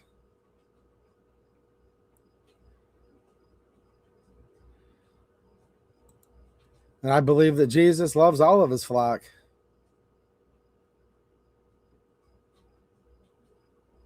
Well, look, Patterson lacks. I actually agree with you. But again, at the same time, they are very circular, right? Power corrupts. Absolute power corrupts absolutely. The Bible says the love for money is the root of all evil. So I do appreciate your distinction, and I'm sure you're nodding your head right now that yes, you're right. It's completely about the ability to control people, do what they want to manipulate, but that's just on the opposite side of the endless cycle as money, right? Like it's all hand in hand. So that's why you said it's not exactly about money. I hear you. I think we're on the same page. In fact, I'm pretty darn sure we are. I'm 20 minutes behind on the chat, trying to catch up. And if I miss some of the chat, guys, sorry. I do read it all on replay. Ron Wayne official, I still want a Tula ammo scented candle. That'll never happen either. Yeah, I know. Trump could end the ban on all the Russian ammo if he wanted. Putin's a bad man. You guys can't have your ammo. Go figure.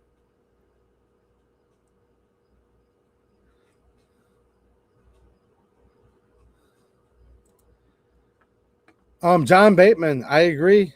If you go back to the earlier part of the stream, I said, dude, as much as I sound like I'm black-pilled, I'm not.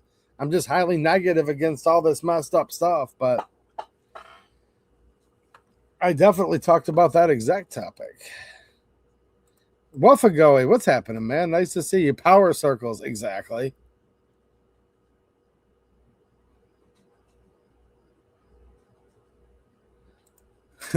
Frog out design. My dad still thinks it's, quote, worth any price. I'm like, brah, I'm about to lose my house. No, it's not. That's the thing. They're like short-term pain for long-term gain.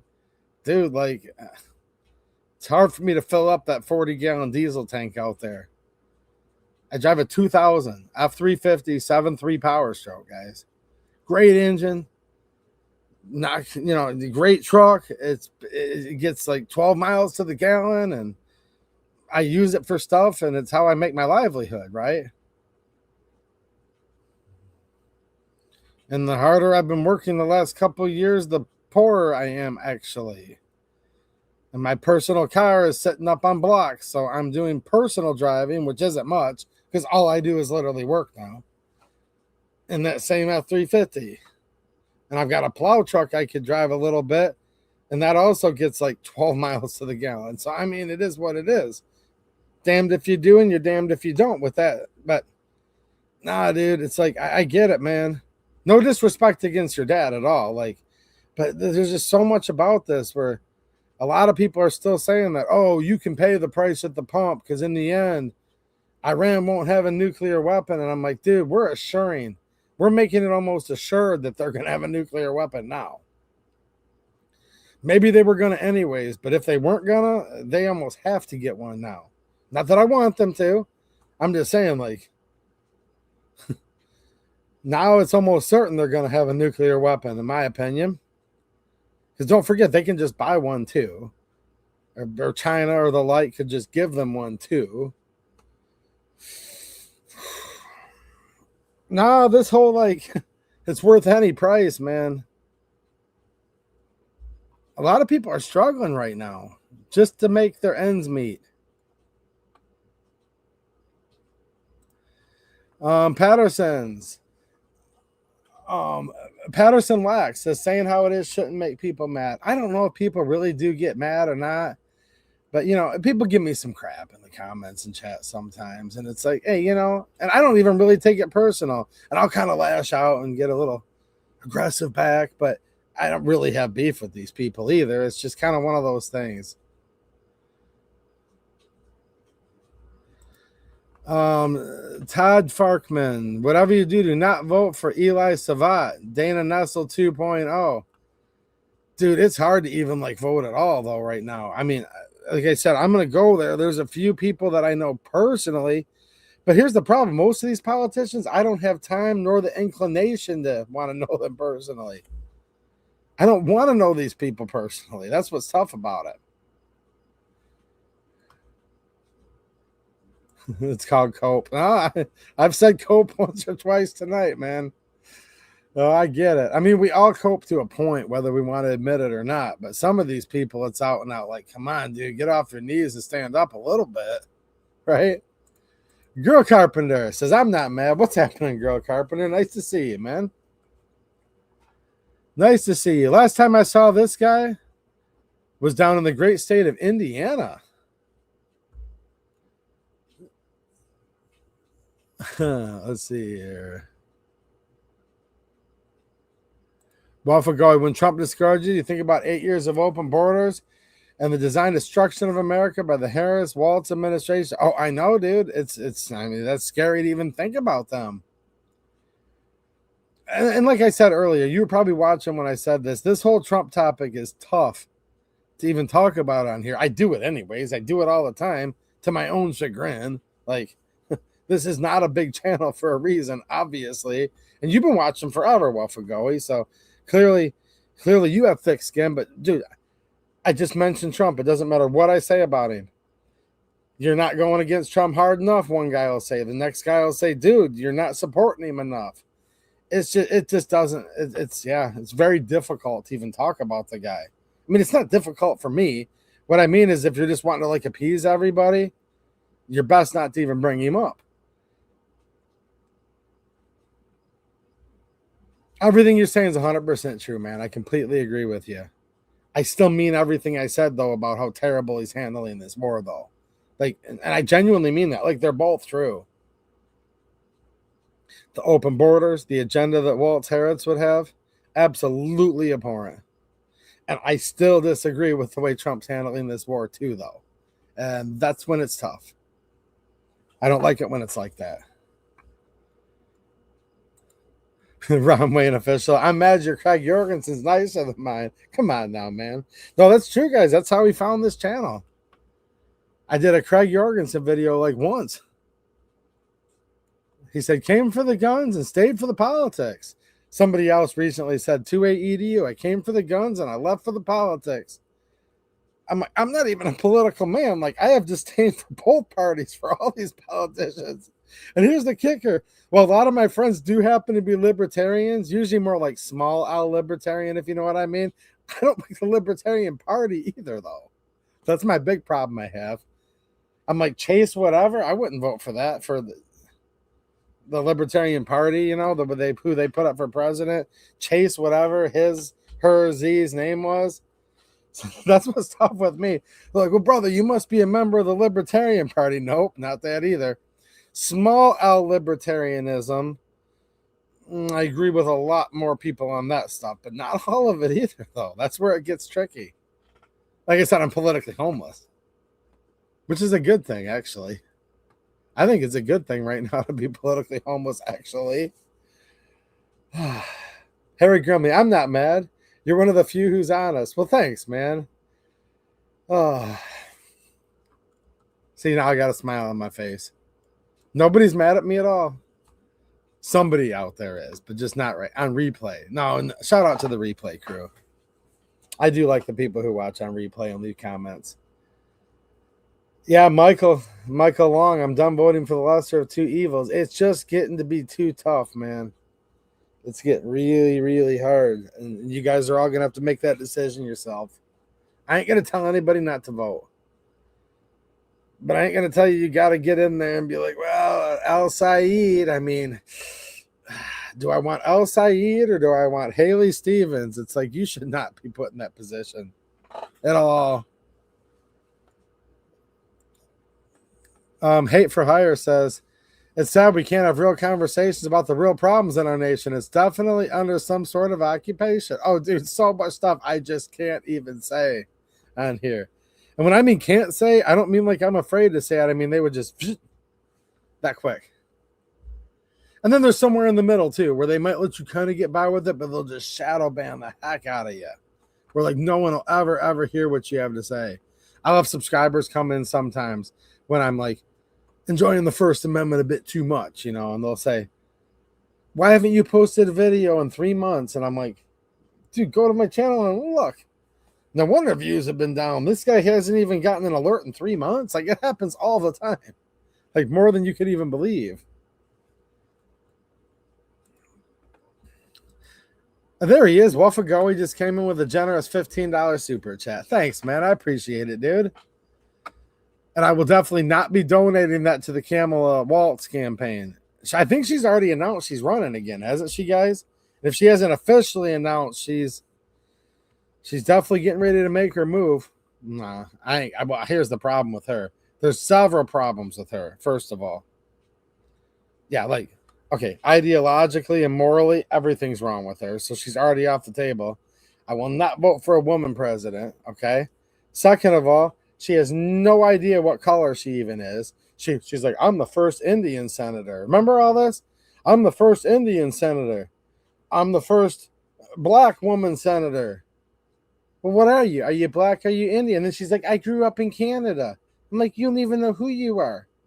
But if you're any of those things you just said you are, that's enough alone for me to not vote for you. I ain't voting for any of that. I don't vote for people who were essentially raised in other countries or, you know, by some technicality, they're barely an American, you know, all that, like Barack Hussein Obama. I mean, just think how dumb this country is. We literally elected someone in the good old US of A in America.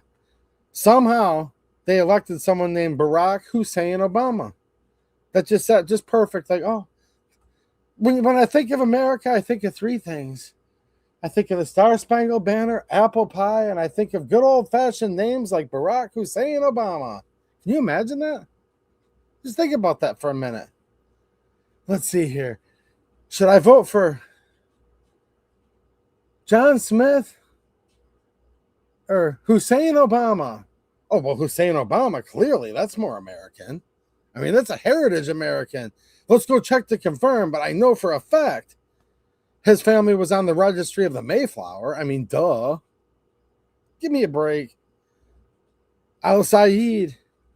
He's gaining momentum. I'm like, Al Saeed's on the ballot? Oh, yeah, he's the front runner. Of what country?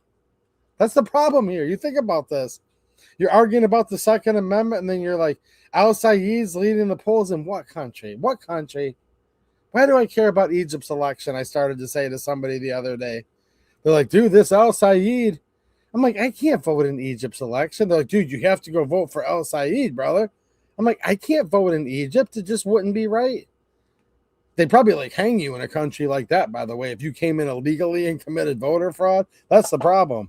Those kind of countries, as despicable as they are in so many ways, they do actually like follow their election laws. Like, you will vote as Supreme Leader says or else. Or, you know, I mean, it's like, no, go back and look. Like, seriously, go back to like Tripoli, look at the Marine Corps and why they call them leathernecks. Like, this Al Saeed and his and all that, they've been known to be like this. So I'm not joking when I say that. Like, you go to some of these countries, what the Supreme Leader says, or else that's it. You're done. Some people forget some of that stuff too. See, as soon as I talk about that little hat, people are like, oh, so you give Muslims a pass? No.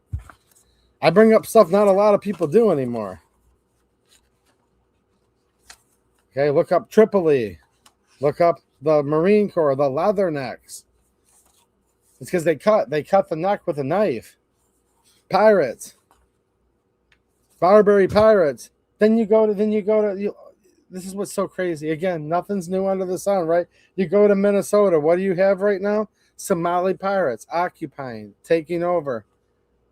People like me and Frog Out, we're like trying to keep from losing everything right now. And I know a lot of you guys are in the same boat.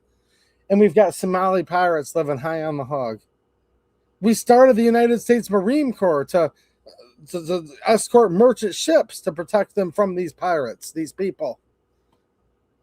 And now here we are 250 years later, and we're being overtaken by pirates. So when I see Al Said, vote for Al Said, I'm like, in what country? I'm not registered to vote there. They're like, no, dude. This is the front runner in Michigan. I'm like, oh, I didn't know the Middle East had a place called Michigan. They're like, no, Michigan, the USA. I'm like, here? They're like, yeah. I'm like, oh, well, where am I? What's going on? No clue. Don't know if I'm coming or going.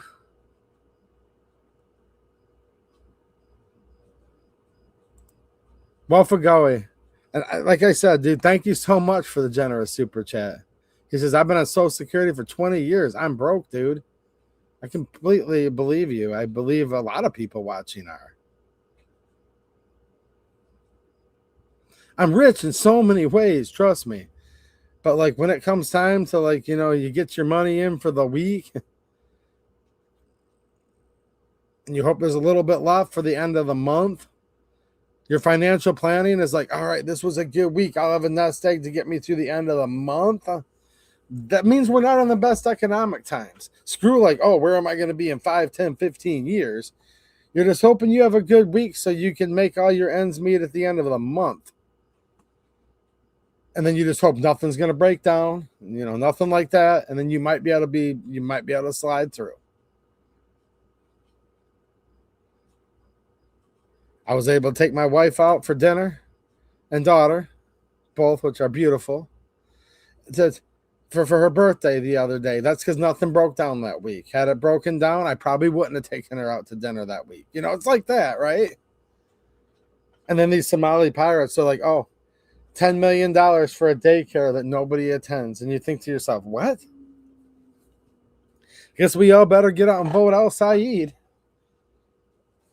Al Said will be the answer.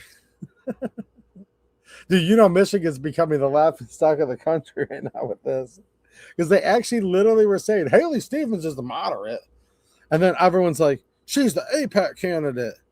And everyone's like, oh, we have to fight off APAC, which, dude, we need APAC out of our politics, out of our government, period. Like, it's insane that APAC, in my opinion, basically owns almost the whole legislature. But you find yourself in a position where to defeat APAC, you have to vote for Al Said? I mean, that's like a really, really big problem. And I know that Michigan primary election was a big deal. They're like, well, there was 60 million or whatever. You hear different numbers like this. 60 million, much of it was APAC money trying to defeat Al Said. So you're like, okay, so I guess I'm rooting for like this because it's not Al Said. But then you're like, no, I'm not rooting for APAC. And then you're like, what's her name? Haley Stevens? And that's a quandary in and of itself because to solve all these problems, we need to repeal the 19th Amendment. That's the problem with this. Not all. But trust me, for every woman that gets it that has a good head on her shoulders, I assure you there's 100 that don't.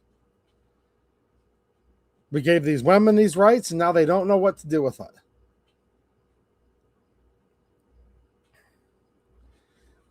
And if you look at everything that was in play with the 19th Amendment, yeah, communism's been coming and taking over this country for a long time, actually.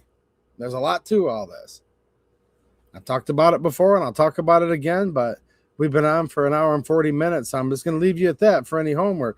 But look at the surrounding events of the 19th Amendment getting passed. Women's suffrage. Most women were against it, actually. Let's double the workforce so we can pay everybody half as much. Now let's put in the income tax, tax them to no end, and make it where they're all tax slaves.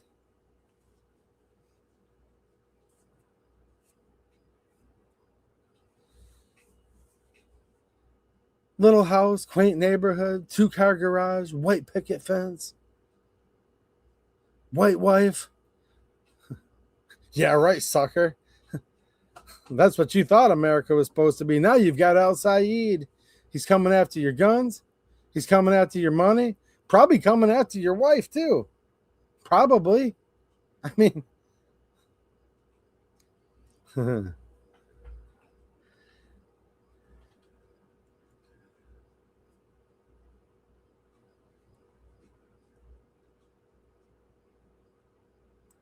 Oh, I see that happening, Todd. It's only a matter of time before all guns have to have an internet connection. I can see them trying to do that, absolutely.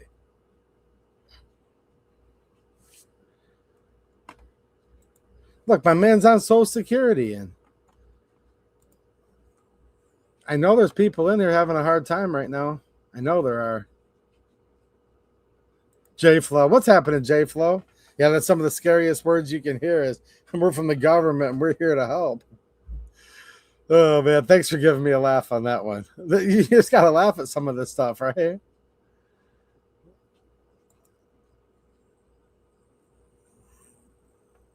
Oh, yeah, just wait till digital ID comes. And with the help of the GOA with the ATF. Yeah, what's up with all that? Why are they promoting all that digital ID for these NFA items? I don't know. If there's anyone from the GOA watching, I've been wondering about that. What's up with that, by the way? No thanks. I do know what you're talking about. I've been reading about that. I do want to know what's up with that. I don't think it's good. I mean, that sounds great. How could that be good? Midwest Logger, after Cain killed his brother and God cursed him and put a mark on him so no one would kill him. Yeah. Anyone ever wondered what that mark was? Must have been a pretty significant mark. Actually, you know what, Midwest Logger? I've actually thought about that topic a lot before. Have you guys thought about that? What do you think the mark was? You guys just keep it to yourself. You don't have to answer, but that is a question. Believe it or not, that's a question I've thought about. I actually am pretty sure I know what it was, too.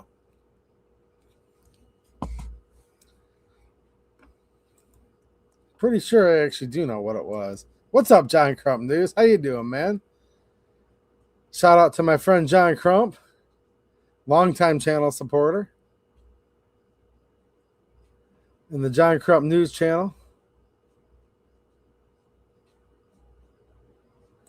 Yeah, that's the thing. Everyone, the past 113 years is the problem, myself included. That's what I was trying to say earlier, Frag Out.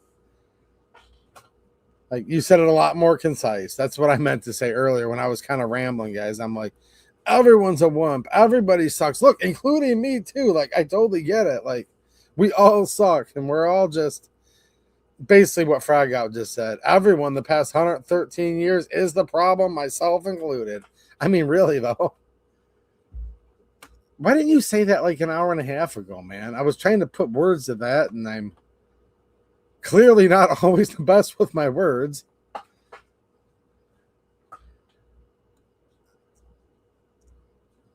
I am 45 minutes behind on this chat, but I'm trying to catch up because there's such good chat. I'm going to hang out with you guys like 10 more minutes here. 250 years and only 18 years of no war. Pretty sad. Come On Sense says, I know, man. I didn't know that exact stat, but I believe it, though. That does sound about right. Wow. I know. What's up, Donovan Gomez? Oh, I know I'm skipping steps. I get it. Some parts of the state don't have any rep. I know, dude. Trust me. I know. Sorry, can't donate. Too busy getting taxed. I get it. Random guy from us says, damn right, 2A. All these veterans travel the world to kill people they didn't know for the government, but are too scared to even lift a finger to deal with the government who steals our freedom at home. I know. I don't know what to make of it.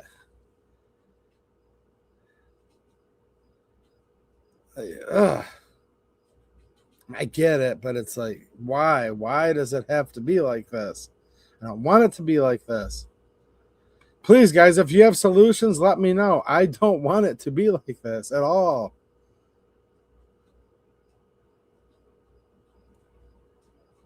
I want to live in a good country. I want this country to be better when I leave it for my daughter and her children and her children's children.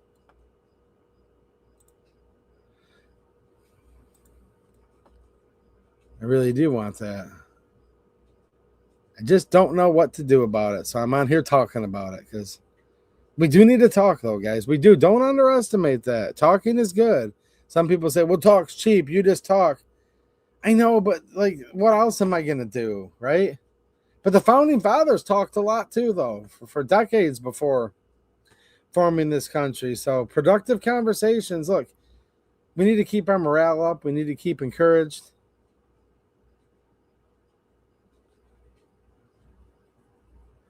J-Flow, income tax is theft. I agree. Absolutely.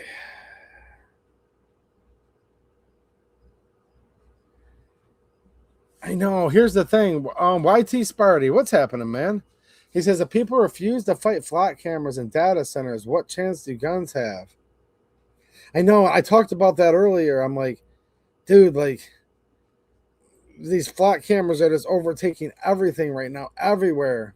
Right around the time they're bragging, the gun community, the Second Amendment community is bragging about this. We have record high registrations of NFA items. I'm like, oh, geez, how could that possibly go wrong? Dude, registrations always led to confiscation in other countries and in our country too. Before we have flat cameras, you think it's going to make it easier or harder for them to confiscate, right? With flat cameras, with data centers. I mean, it's a no-brainer. My question is extremely rhetorical, but just think about it. Easier or harder to keep up with us with a camera on every block? Because that's what they're going for. Camera every block, camera in your window, camera up your you-know-what. I mean, it's no joke. And here's the crazy part. You'll find certain issues where everybody agrees. Virtually everybody's against data centers coming into their hometowns. It's bipartisan per se, because everyone wants to be part of a party. It's bipartisan, and they just don't care. Like, everybody can show up in a town and be against it. Every last person. And they're like, we don't care. But you serve at our will. You operate at the consent of the governed. And I'm talking like township boards, county boards, city hall. Most data centers are in rural areas, so it's usually more like a township board or county board. They don't care. They're like, yeah, we know. Every person that lives in this whole county is against it. Bing, approved. It's like, what? That's what I was getting at earlier on so many things, man. It's not just that they're going against the law. They're like breaking it to the highest extent possible. And I think they're just laughing at us at this point. I think. I was at a data center meeting, listening to people. I'm like, dude, I can tell 3/4 of the people here probably want to ban my guns and take my guns. Like, yeah. Like, and we probably disagree on everything. Like, I believe life begins at conception. Okay. I believe that it should be illegal to murder the unborn. I'm a Christian. A lot of them probably aren't. Maybe they are. Maybe. Look, there's so many things up to and including even like religion we could argue about. But we're both there like fully agreeing that data centers are a bad idea. There's people up there with pink, purple hair, which some conservatives have that too. I totally get it. This one literally has a shirt on there that says like, it was like in this weird cryptic font. But when you looked at it sideways, it said Antifa on it, but it was like real artistically done. Multicolored hair, rings in her nose, rings here, rings everywhere. You can see with her shirt on, she had rings even on her chest, if you know what I'm saying. I'm looking at her, I'm like, wow. Me and her agreed. Me and her totally agreed on this one topic. But it doesn't even matter, dude. You can have it where every single person agrees. And they're still like, nope. We don't care what any of you have to say.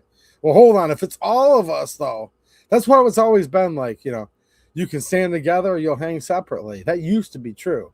Now you can have everybody in the whole town stand up against the flat camera of the data center, and with few exceptions. God bless all of you who are the exceptions. But with very few exceptions, they're just like, yep, everyone's against it. All in favor, vote aye. Aye. Opposed? Dead silence. the permits granted, the whatever's granted. You're like, every single person voted yes, but every one of your constituents said no. Doesn't matter. But we all got together, though. If all of us go in, we're going to, man, more and more that doesn't happen if it's with data centers and flock cameras, with some exceptions. And I do get encouraged once in a great while, a local community is able to fend off one or both. Hate for hire, you're doing an amazing job, Edu. It helps to know more people have the same opinions of these times, especially Michiganders. Well, thanks, man. And I know it's a complimentary comment, so of course, like, I agree, thank you. But no, in all seriousness, though, that means a lot, because I just keep thinking to myself, that's what I'm doing on here. Like, I sit and wonder about all this stuff, and I think to myself, but I can't be the only one. Like, am I the only one? No, I know I'm not the only one. Of course I'm not the only one. And I want you guys to know that too. If you're sitting there and you're like, dude, like, am I the oddball? Am I the freak? Am I the one that's just, no, you're probably not actually. We've gotten to the point now where if you're the oddball, if you're the freak, you're probably actually like completely normal. That's what's weird about it. So I want to encourage anyone who may be listening to this, like, dude, it's not weird. Like, there's nothing wrong with you if you still want, like, the Constitution to be enforced, if you still want the Second Amendment to be enforced, like, you know, if you still believe up is up and down is down, you're actually normal. There might be like 99 other people next to you saying, what are you talking about, dude? Down is that way and up's that way. No, just ignore all the noise, because that's the crazy part. In so many things right now, you're like, dude, I'm pretty sure my gut's telling me this ain't right here, but everyone else says, no, you should probably follow your gut more in times like this, because you kind of know it, don't you? So many of these things, man, you just kind of know it.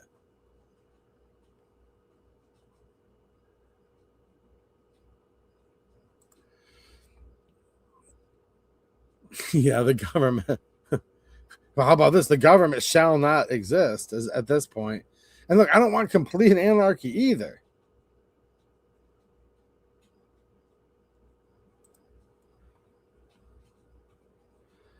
John Bateman, I don't know.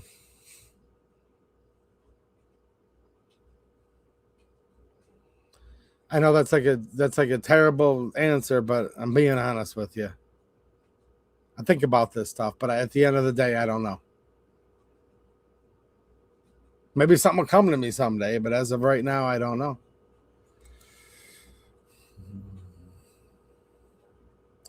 I should invite Jamie to come on again soon. I'm pretty sure she's frustrated with a lot of this stuff as well.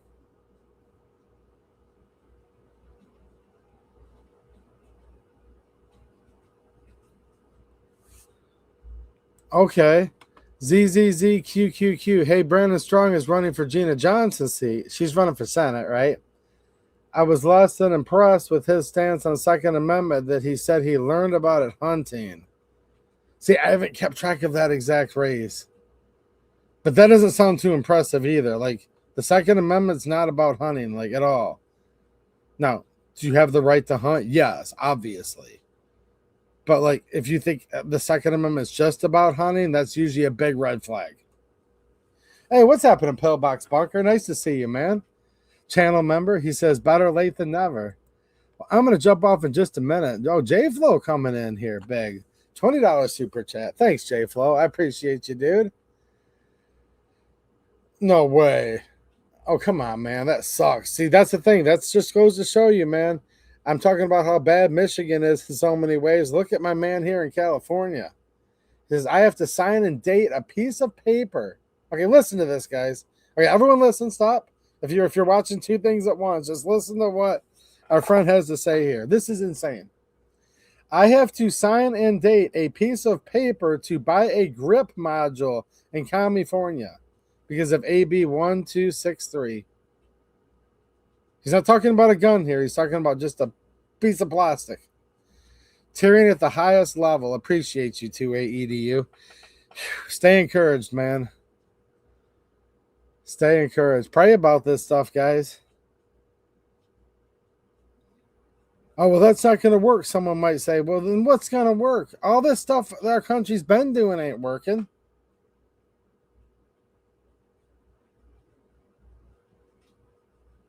I think praying for strength, praying for peace, praying for answers is probably the wisest thing a lot of us could be doing.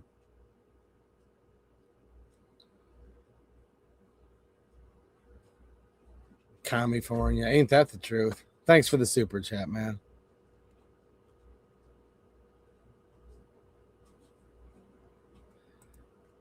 I hear you, John Bateman. I look forward as well, but I do think it's our duty to try to make this place a better place for our children. I'm sure you agree with that. But like I said earlier, I believe victory's in the Lord.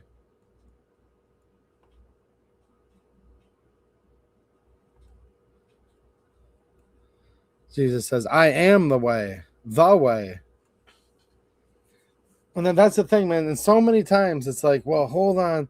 What's the path for this country? And people can say all they want. I'm sure there's secularists watching, there's atheists watching, but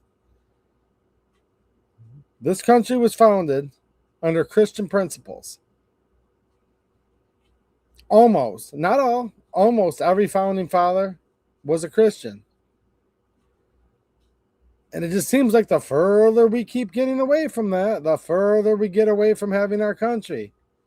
And someone can write it off as a coincidence if they want, but I don't think so. I really don't think so. And then someone steps in, but to AE to you, our country was founded on Judeo-Christian values, because that's what Ted Cruz says. That's what Mike Huckabee says. No, no. Look how many of our founding fathers were Jews. Go read that. Go read that and come back with that for me. It's like, really? But our First Amendment is freedom of religion. Yeah, free to be any Christian denomination you wanted is actually what the intent of the founding fathers were. And by the way, while the federal government couldn't establish a national religion, and this gets a lot of people mad when I say this too, but go look it up because this is the truth. This is the facts. It made it where the federal government couldn't establish a federal national religion. However, the states could, and almost all of them did. Go look at the states at the founding of this country. They had state religions. So this whole notion that the founding fathers said the government can never sanction a religion. We have to have separation of church and state. That's what the Constitution says. That's a lie. The Constitution does not say separation of church and state, actually. The federal government could not set up a federal national religion. States could and almost always did. Now, if you disagree with that, that's fine. Whatever. Like, that's fine, meaning I'm not going to change your mind, is what I mean by that. But, like, your quarrel's not with me. That's the thing. It's not with me. It's with the founders, because go look, just look it up. Which, what I'm saying right now isn't what you said at all, John. You just, I get spontaneous and I think of things like this. Just had an argument with someone the other day, but the Constitution says very clearly, it says separation of church and state. I'm like, it says those exact words? Well, absolutely. In the First Amendment, it says separation of church and state. I'm like, it doesn't say the word separation of church and state in the First Amendment at all, actually. Congress. When it says Congress in the First Amendment, they're talking about the United States Congress, who passes federal laws. They didn't say state legislators shall not. This was federal, congressional, the Congress. Congress shall make no law, right? People just can't read. I mean, if you just stop and read it, it doesn't say the word separation of church and state, actually. It's crazy. But you hear Ted Cruz and all that. Our Judeo-Christian values. Oh, really? Then tell me, Senator Cruz and Huckabee and all these.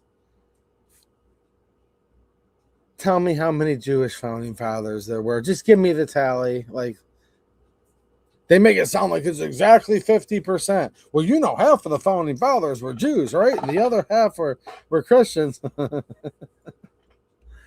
Probably not. Probably not. I'm just saying, guys.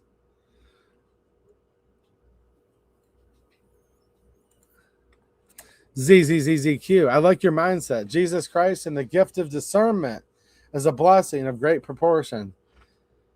And like being discerning is like really hard too. That's why it's very important to remind ourselves of that.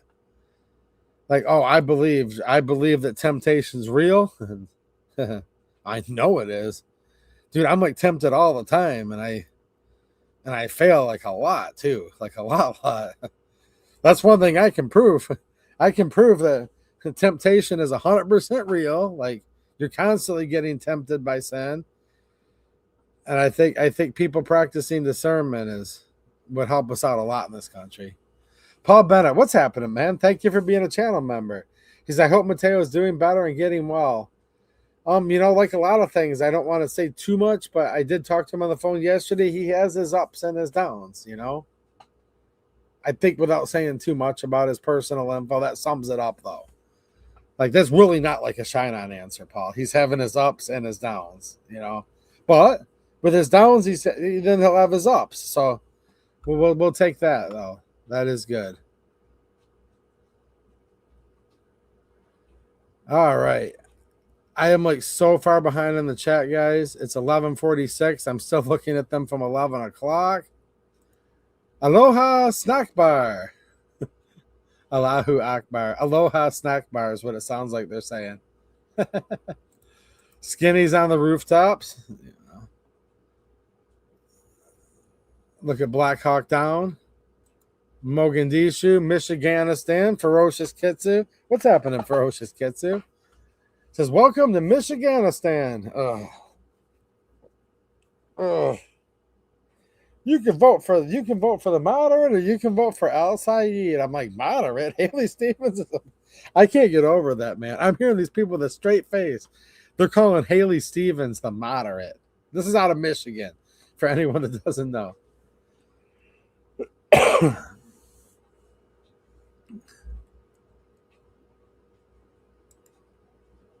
Islamic game plan? Yeah.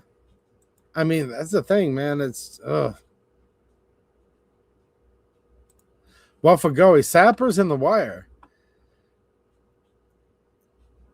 I know sappers is a Marine Corps saying because I've heard my friend Mateo say it. I'm not in the Marine Corps. Never was in the Marine Corps, but I've got my good friend Mateo, who's a channel moderator. We don't see him here tonight, but he's helped with this channel since it started, essentially. He's a Marine. I say former Marine, but then a lot of Marines correct me. Once a Marine, always a Marine. I have a cousin who's a Marine veteran. I had a great uncle who I did interviews with back in the day for school to capture some of his World War II stories. I had a boss for, gosh, how long did I work for him? 8, 9, 10 years that was a Marine. And here's the thing with Marines I've learned. They're all totally different people. You can never, ever say, like, the Marine Corps is one thing, because of course it's not. They're all totally different people, except for one thing. You love them to death. They're like the best dudes ever, but they are a-holes. Like, dude, like everyone I met from Marines, they're not always very nice, but they're good people. That's the difference, though. I think you guys know what I'm saying, right? Almost any Marine I've ever met, they're good people, but they're not always like super nice, though. But when it really matters, all the Marines that I'm either family members with or been around a lot in my life, they'll be there for you when you need it, and they're good people. But man, you better have some thick skin around some of those guys. And those of you that serve know infinitely more about it than me.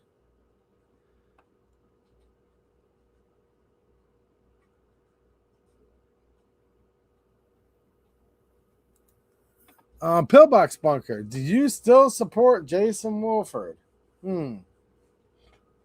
It's 2 hours and 5 minutes. Let's pick that up later, because that deserves more than 30 seconds. That's a good question, Pillbox. I'll just leave it at that for now. All right, I'm almost caught up on the chat. No, I'm still like a half hour behind. Wow, you guys are lively in the chat. Thanks for watching, everybody, tonight. Shout out to the replay crew. Don't forget to give a thumbs up if you're still watching and whatnot, because I don't think the algorithm's going to like a lot of stuff I talk about on here. Let's see. Turtle Zombie. Well, look, anything Trump does, no matter what, he's going to say is the greatest job ever. So, I mean, obviously. The good things he's done, he's going to say that, and stuff that's not so good or out and out terrible, he's going to say that. Yeah, I know you guys are all like, duh, yes. No, that was a troll question. Turtle Zombie already knew he was. Turtle Zombie's baiting us, guys. He knows the answer. I like that question, though. It's like, come on, man. Did you really need to ask? Did you really need to ask? Roundwing came for the crack, stayed for everything else. Nice, man.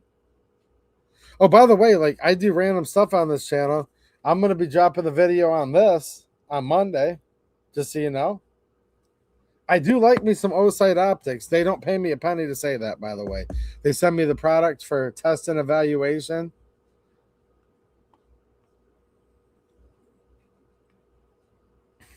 Brother in arms, absolutely. What's happening, DB Cooper?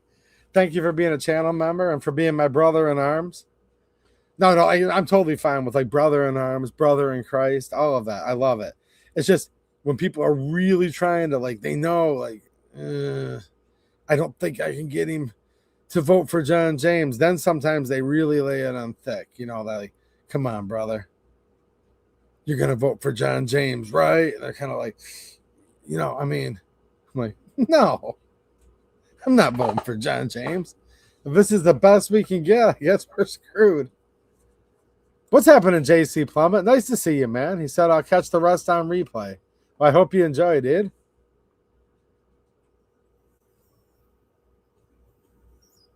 Thanks, Big Grutch, for your reckless behavior. Yeah. That's putting it mildly, right, Paul? You guys think Paul might be calling? He's being very polite, actually. Vince Metzger, what's happening, Vince? Nice to see you, dude. He says, Heritage American. I mean, Heritage American, what would you rather have, guys? Not Vince, I'm just saying anyone that's listening. Would you like a Heritage American on your ballot, or would you like Al Saeed?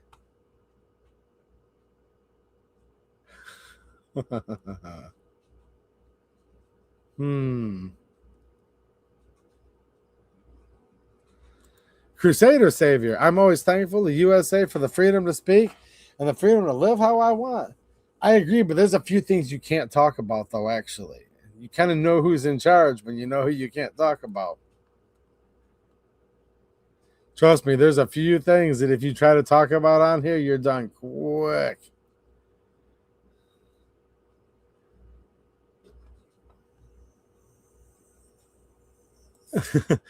Crusader Survivor. I think I said Crusader Savior earlier. Well, either way, Crusade, Savior, Survivor. I like all three. He says, I like Aloha Snack Bar instead. Now think about it when you hear him say that. Aloha Snack Bar. I mean, oh, the Islamic takeover completely by design. It's right within their doctrine. It's not even close. I think it sucks that if you're like, dude, I don't want AIPAC money, like buying our elections. Like, what's so radical about that? Then it's immediately seemed like, oh, so you're pro-Islamist? No, I'm not pro-Islamist. I don't want radical jihad. I don't want Islamists taking over my country, and I don't want AIPAC owning my Congress. Like, you can have both, right? Like, that's what I don't get. Like, having disdain for both, can't that coexist? I know some of you know exactly what I'm talking about. You talk to certain people. They're like, oh my gosh, did you question the size of that hat? And I'm like, well, I'm questioning it. And they're like, oh, so you support Aloha Snack Bar and radical jihadi? And I'm like, whoa. When did you say no? I don't. I said America only. That's all I said.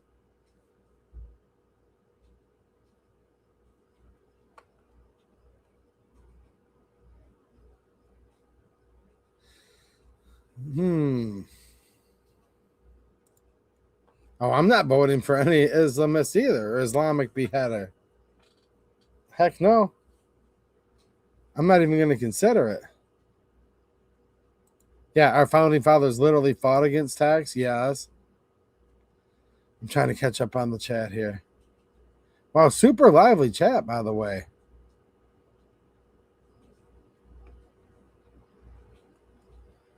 I'm trying to catch up on the chat. I've been going for over 2 hours, but there's like really cool people in the chat. What's happening, Irish Rover in Florida?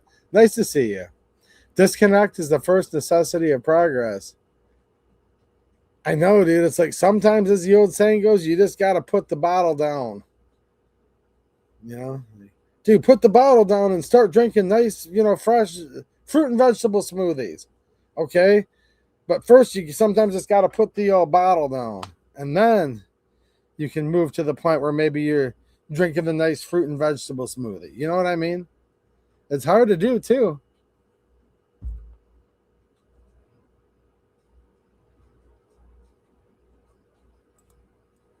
Rosie, what's happening, Rosie? Nice to see you. And thank you for being a channel member. I think Rosie's like the only chick left that watches still. Are there any other women watching? Nice to see you, Rosie. No, I always say repeal the 19th.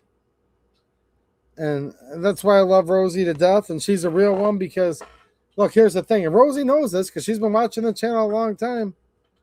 Dude, I love women. My wife, my daughter, my mom, like very, very important people.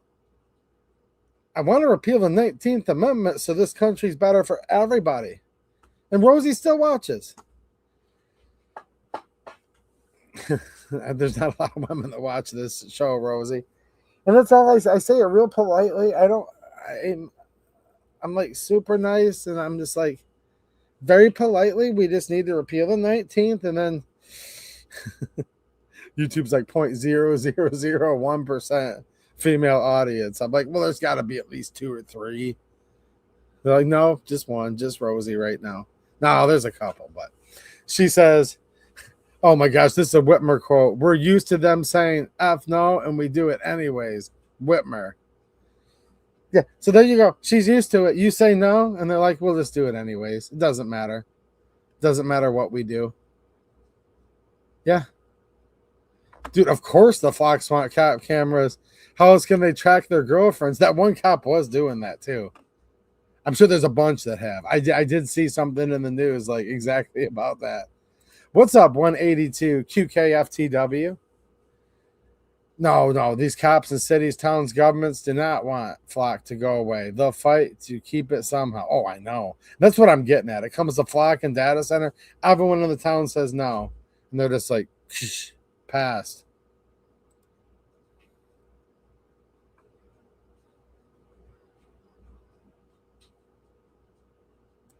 Random guy from Oz. George Lincoln Rockwell said that we are more concerned about losing our fancy home, cars, and jobs than we are about fixing things and removing the tiny hats. This was over 50 years ago. Yeah. There was no such thing as Judeo-Christian values back then. I know. But you've heard it, right? Like, I'm saying it's 2 very specific names. Mike Huckabee, Ted Cruz. There's many more. And you just hear them every time they speak. We have to defend our Judeo-Christian values. A little short-term pain for some long-term gain. And it's like, yeah, dude, like some people don't know how they're going to make it till next month, let alone the new year, and keep like their basic standard of life afloat. So like, we can't let this drag on for like 2 more, 4 more years. And gas, $4, $5, eventually $10 a gallon. We should be worried about diesel fuel prices more than gas because that affects everything. Well, good for you, Wuffagoey. I'm a Canadian citizen due to family, but I refuse to swear allegiance to that commie state. Good for you. I like the fighting spirit. Beware of the snack bars, Donald T says. They are building their stocks everywhere. Oh. Oh, I know. They love snack bar rocks. Come on, guys. I mean, I try to make this a little lighthearted. Try to have some fun on here. Random guy from Oz. Separation of church and state isn't mentioned anywhere. It was a tiny hats who used that phrasing, which was in a letter in order to get the Bible removed from schools. Oh, don't get me started on the Schofield Study Bible. You know what's funny? I was talking to my wife earlier on the phone about a lot of this stuff. And it came back to, I'm talking like World War I era, like late 1800s, early 1900s. And there's a guy maybe we should talk about sometime because it does tie into a lot of this. I've mentioned it before, but nobody really seemed like they knew what I was talking about. I think just in passing, but so-called Lawrence of Arabia. Does anyone know who I'm talking about? Lawrence of Arabia. He wasn't Arabian, he was a Brit, but like what you just said, like I know it sounded like I just totally shifted. It actually ties into all this. It all ties in together, actually. But no, we were just talking about like World War I and even pre-World War I, and I started talking about Lawrence of Arabia, and then like I don't know. Yeah, I've been streaming for 2 hours and 16 minutes. So again, if anyone's interested, we'll have to pick up on that on another date as well. Amin says small hats. Yeah, some are small, some are tiny. Now you know who's in charge when you know who you can't talk about. Back to that again. Kevin Scott Rasmussen, what's happening, man? Nice to see you, dude. I haven't seen you in the chat in a while, but I hope you've been doing good, man. Nice to see you. Enjoyed the session too. Well, thanks, Vince. Dude, time flew tonight, so I think I was having a good time. I hope you guys enjoyed the show as well. Just taking another last peek at the chat here. Ooh, Vermin Supreme would be the alternate choice if there's no other. Oh, man. I mean, wow. Vermin Supreme. Dude, I haven't. Oh, man. You put a smile. Oh. Wow. That's a blast from the past. Random guy wants pick your team, 2A. If you don't support my guy, that means you support the other. Heaven forbid if I think they all suck. Now, that's exactly what I've been trying to say. Thank you for putting my random thoughts into words. Women think emotionally and don't take second, third, etc. order effects into consideration. They shouldn't vote, be judges, politicians, etc. I agree, for their own sake. See, here's my girl right here, Rosie. See, she's LOL. I will always agree that women are too emotional to make the hard decisions that need to be made to run a country. Women were created as helpers. Men were created to lead. Exactly. And women are literally like 100% crucial to keeping the human species alive. And that's so much of the downfall of this country. It's so much of it. And it has to do with the Second Amendment, all of it. Because, well, I believe without women's so-called suffrage and before the 19th Amendment, I don't believe we'd have the gun control we have. So many things would be different. Like, politics is dirty. Politics is nasty. Politics is like not even nearly as important as literally carrying on our species. I believe every baby is a gift from God. I believe every time there's a conception, it's literally a miracle. And like a woman's womb is like super, super precious because if the baby doesn't grow and be born, we're going to literally go extinct. So that's the crazy thing about all this. You say things like women shouldn't be in politics. You know, a woman's place is in the home. All these different things you might say, and you're like, oh my gosh, what a bigot. This guy hates women. No. I'm literally just trying to be a realist. Like, women are great at nurturing. the baby grows in her belly. Like, these are like very, very like miraculous things.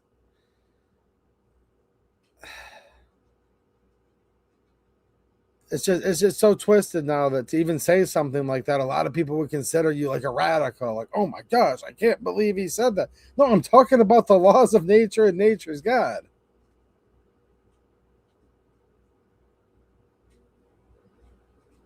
Men should be fighting in wars if they need to be done. Most of our wars shouldn't be done, but there's a time for peace, there's a time for war. That's what the Bible says.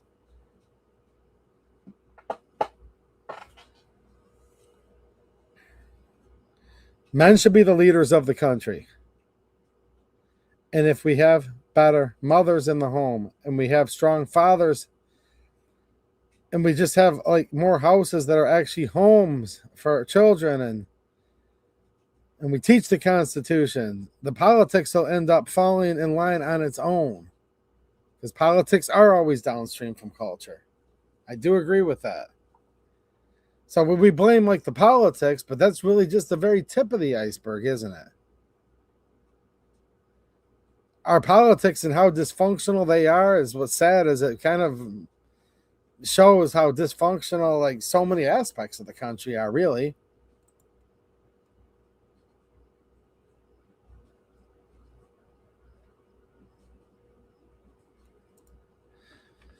Rosie says, speaking of snack bars, August 18th, Dearborn, White Rabbit Project. You all should look it up. I will make a note of that right now because I don't know what that is.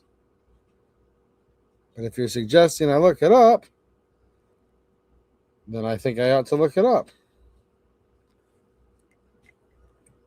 Lyle Smith, did she fix the potholes? No. Right.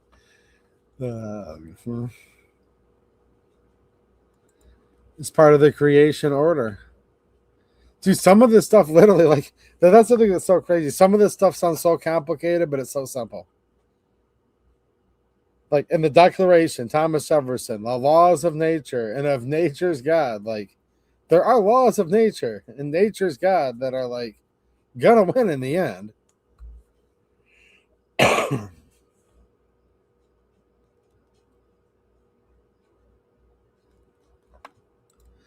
What do you mean you can say a name? What about the First Amendment? What about it, man? What about the Second Amendment? What about it? What about the Second Amendment? The Second Amendment, the right to keep and bear arms shall not be infringed. But we have like 30,000 gun control laws, regulations, CFRs, rules that have full force and effective law. So, First Amendment, what's that? I know I want a country again where there's a First Amendment, actually. I truly do. Oh, you want to know who should be able to vote? Well, the white male landowner of good moral character. That's who should be able to vote, according to the founding fathers. Now you guys heard it. White male landowner of good moral character. That's what the founder said.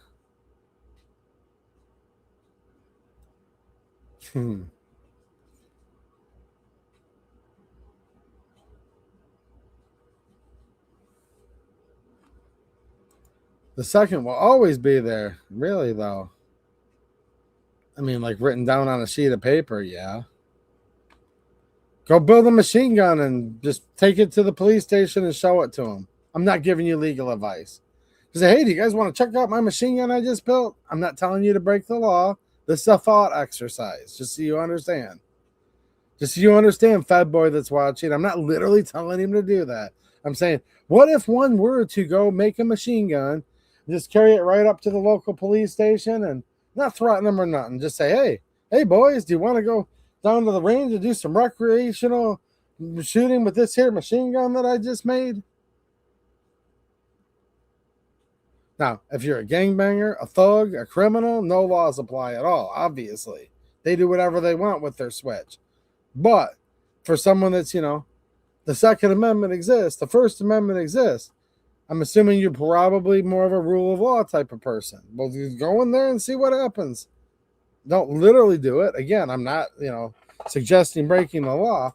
I'm just saying it'd be a thought exercise to wonder if the Second Amendment's really there or not. No, don't do that. You'll probably be locked up pretty quick. Don't do it. Don't do it. Show them your fuel filter can and say, what do you guys think of this fuel filter? No, don't do it. Right, Lyle Smith? He says, don't go in there. And I mean, it's just, I sometimes have to be real specific because some people do not understand sarcasm. So I'm like, sarcastically, just joking.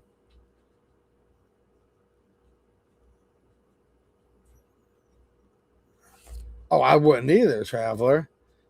Not the average cop. No, I would not trust a cop to not call an FRT a machine gun. Oh, I wouldn't either.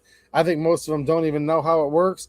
And I think a lot of them are corrupt too. It's a bit of both.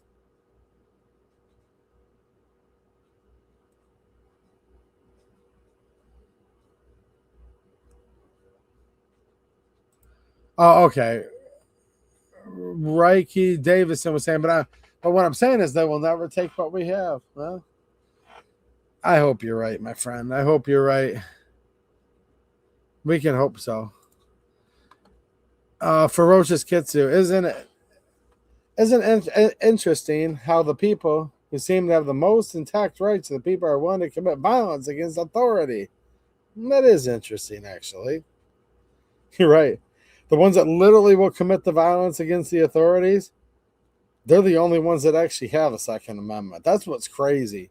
You think of like the gangbangers, the thugs, the people that are just out there with they Glock switch, as they call it.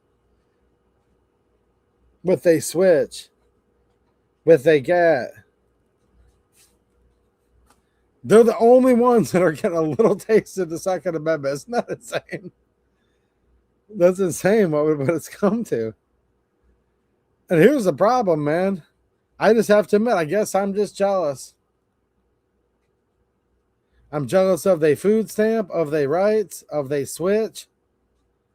Here I am working like crazy to buy their food, buy their switch, and they do get to run around full auto. I almost feel like there's heat coming on me even thinking about such a thing. No, Fed boy, I'm not even thinking about it. See? I'm not even thinking about such a thing because if I did, you guys know what I'm saying, right? They just do whatever the hell they want. I guess I'm jealous.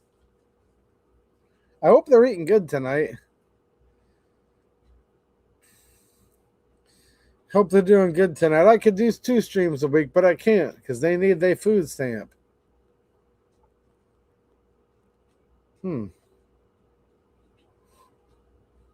I mean,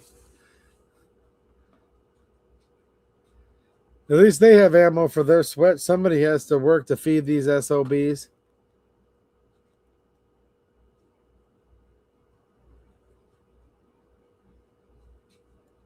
Yeah. I mean, yeah, a random guy from Oz. Think about it. Yeah. All right, guys. Well, I've had a good time tonight so much that I've been going 2.5 hours.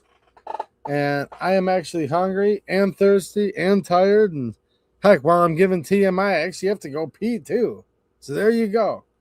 With that said, I've enjoyed hanging out with you. And I will see you all again soon. All right, guys. Thanks for watching. And have a good one.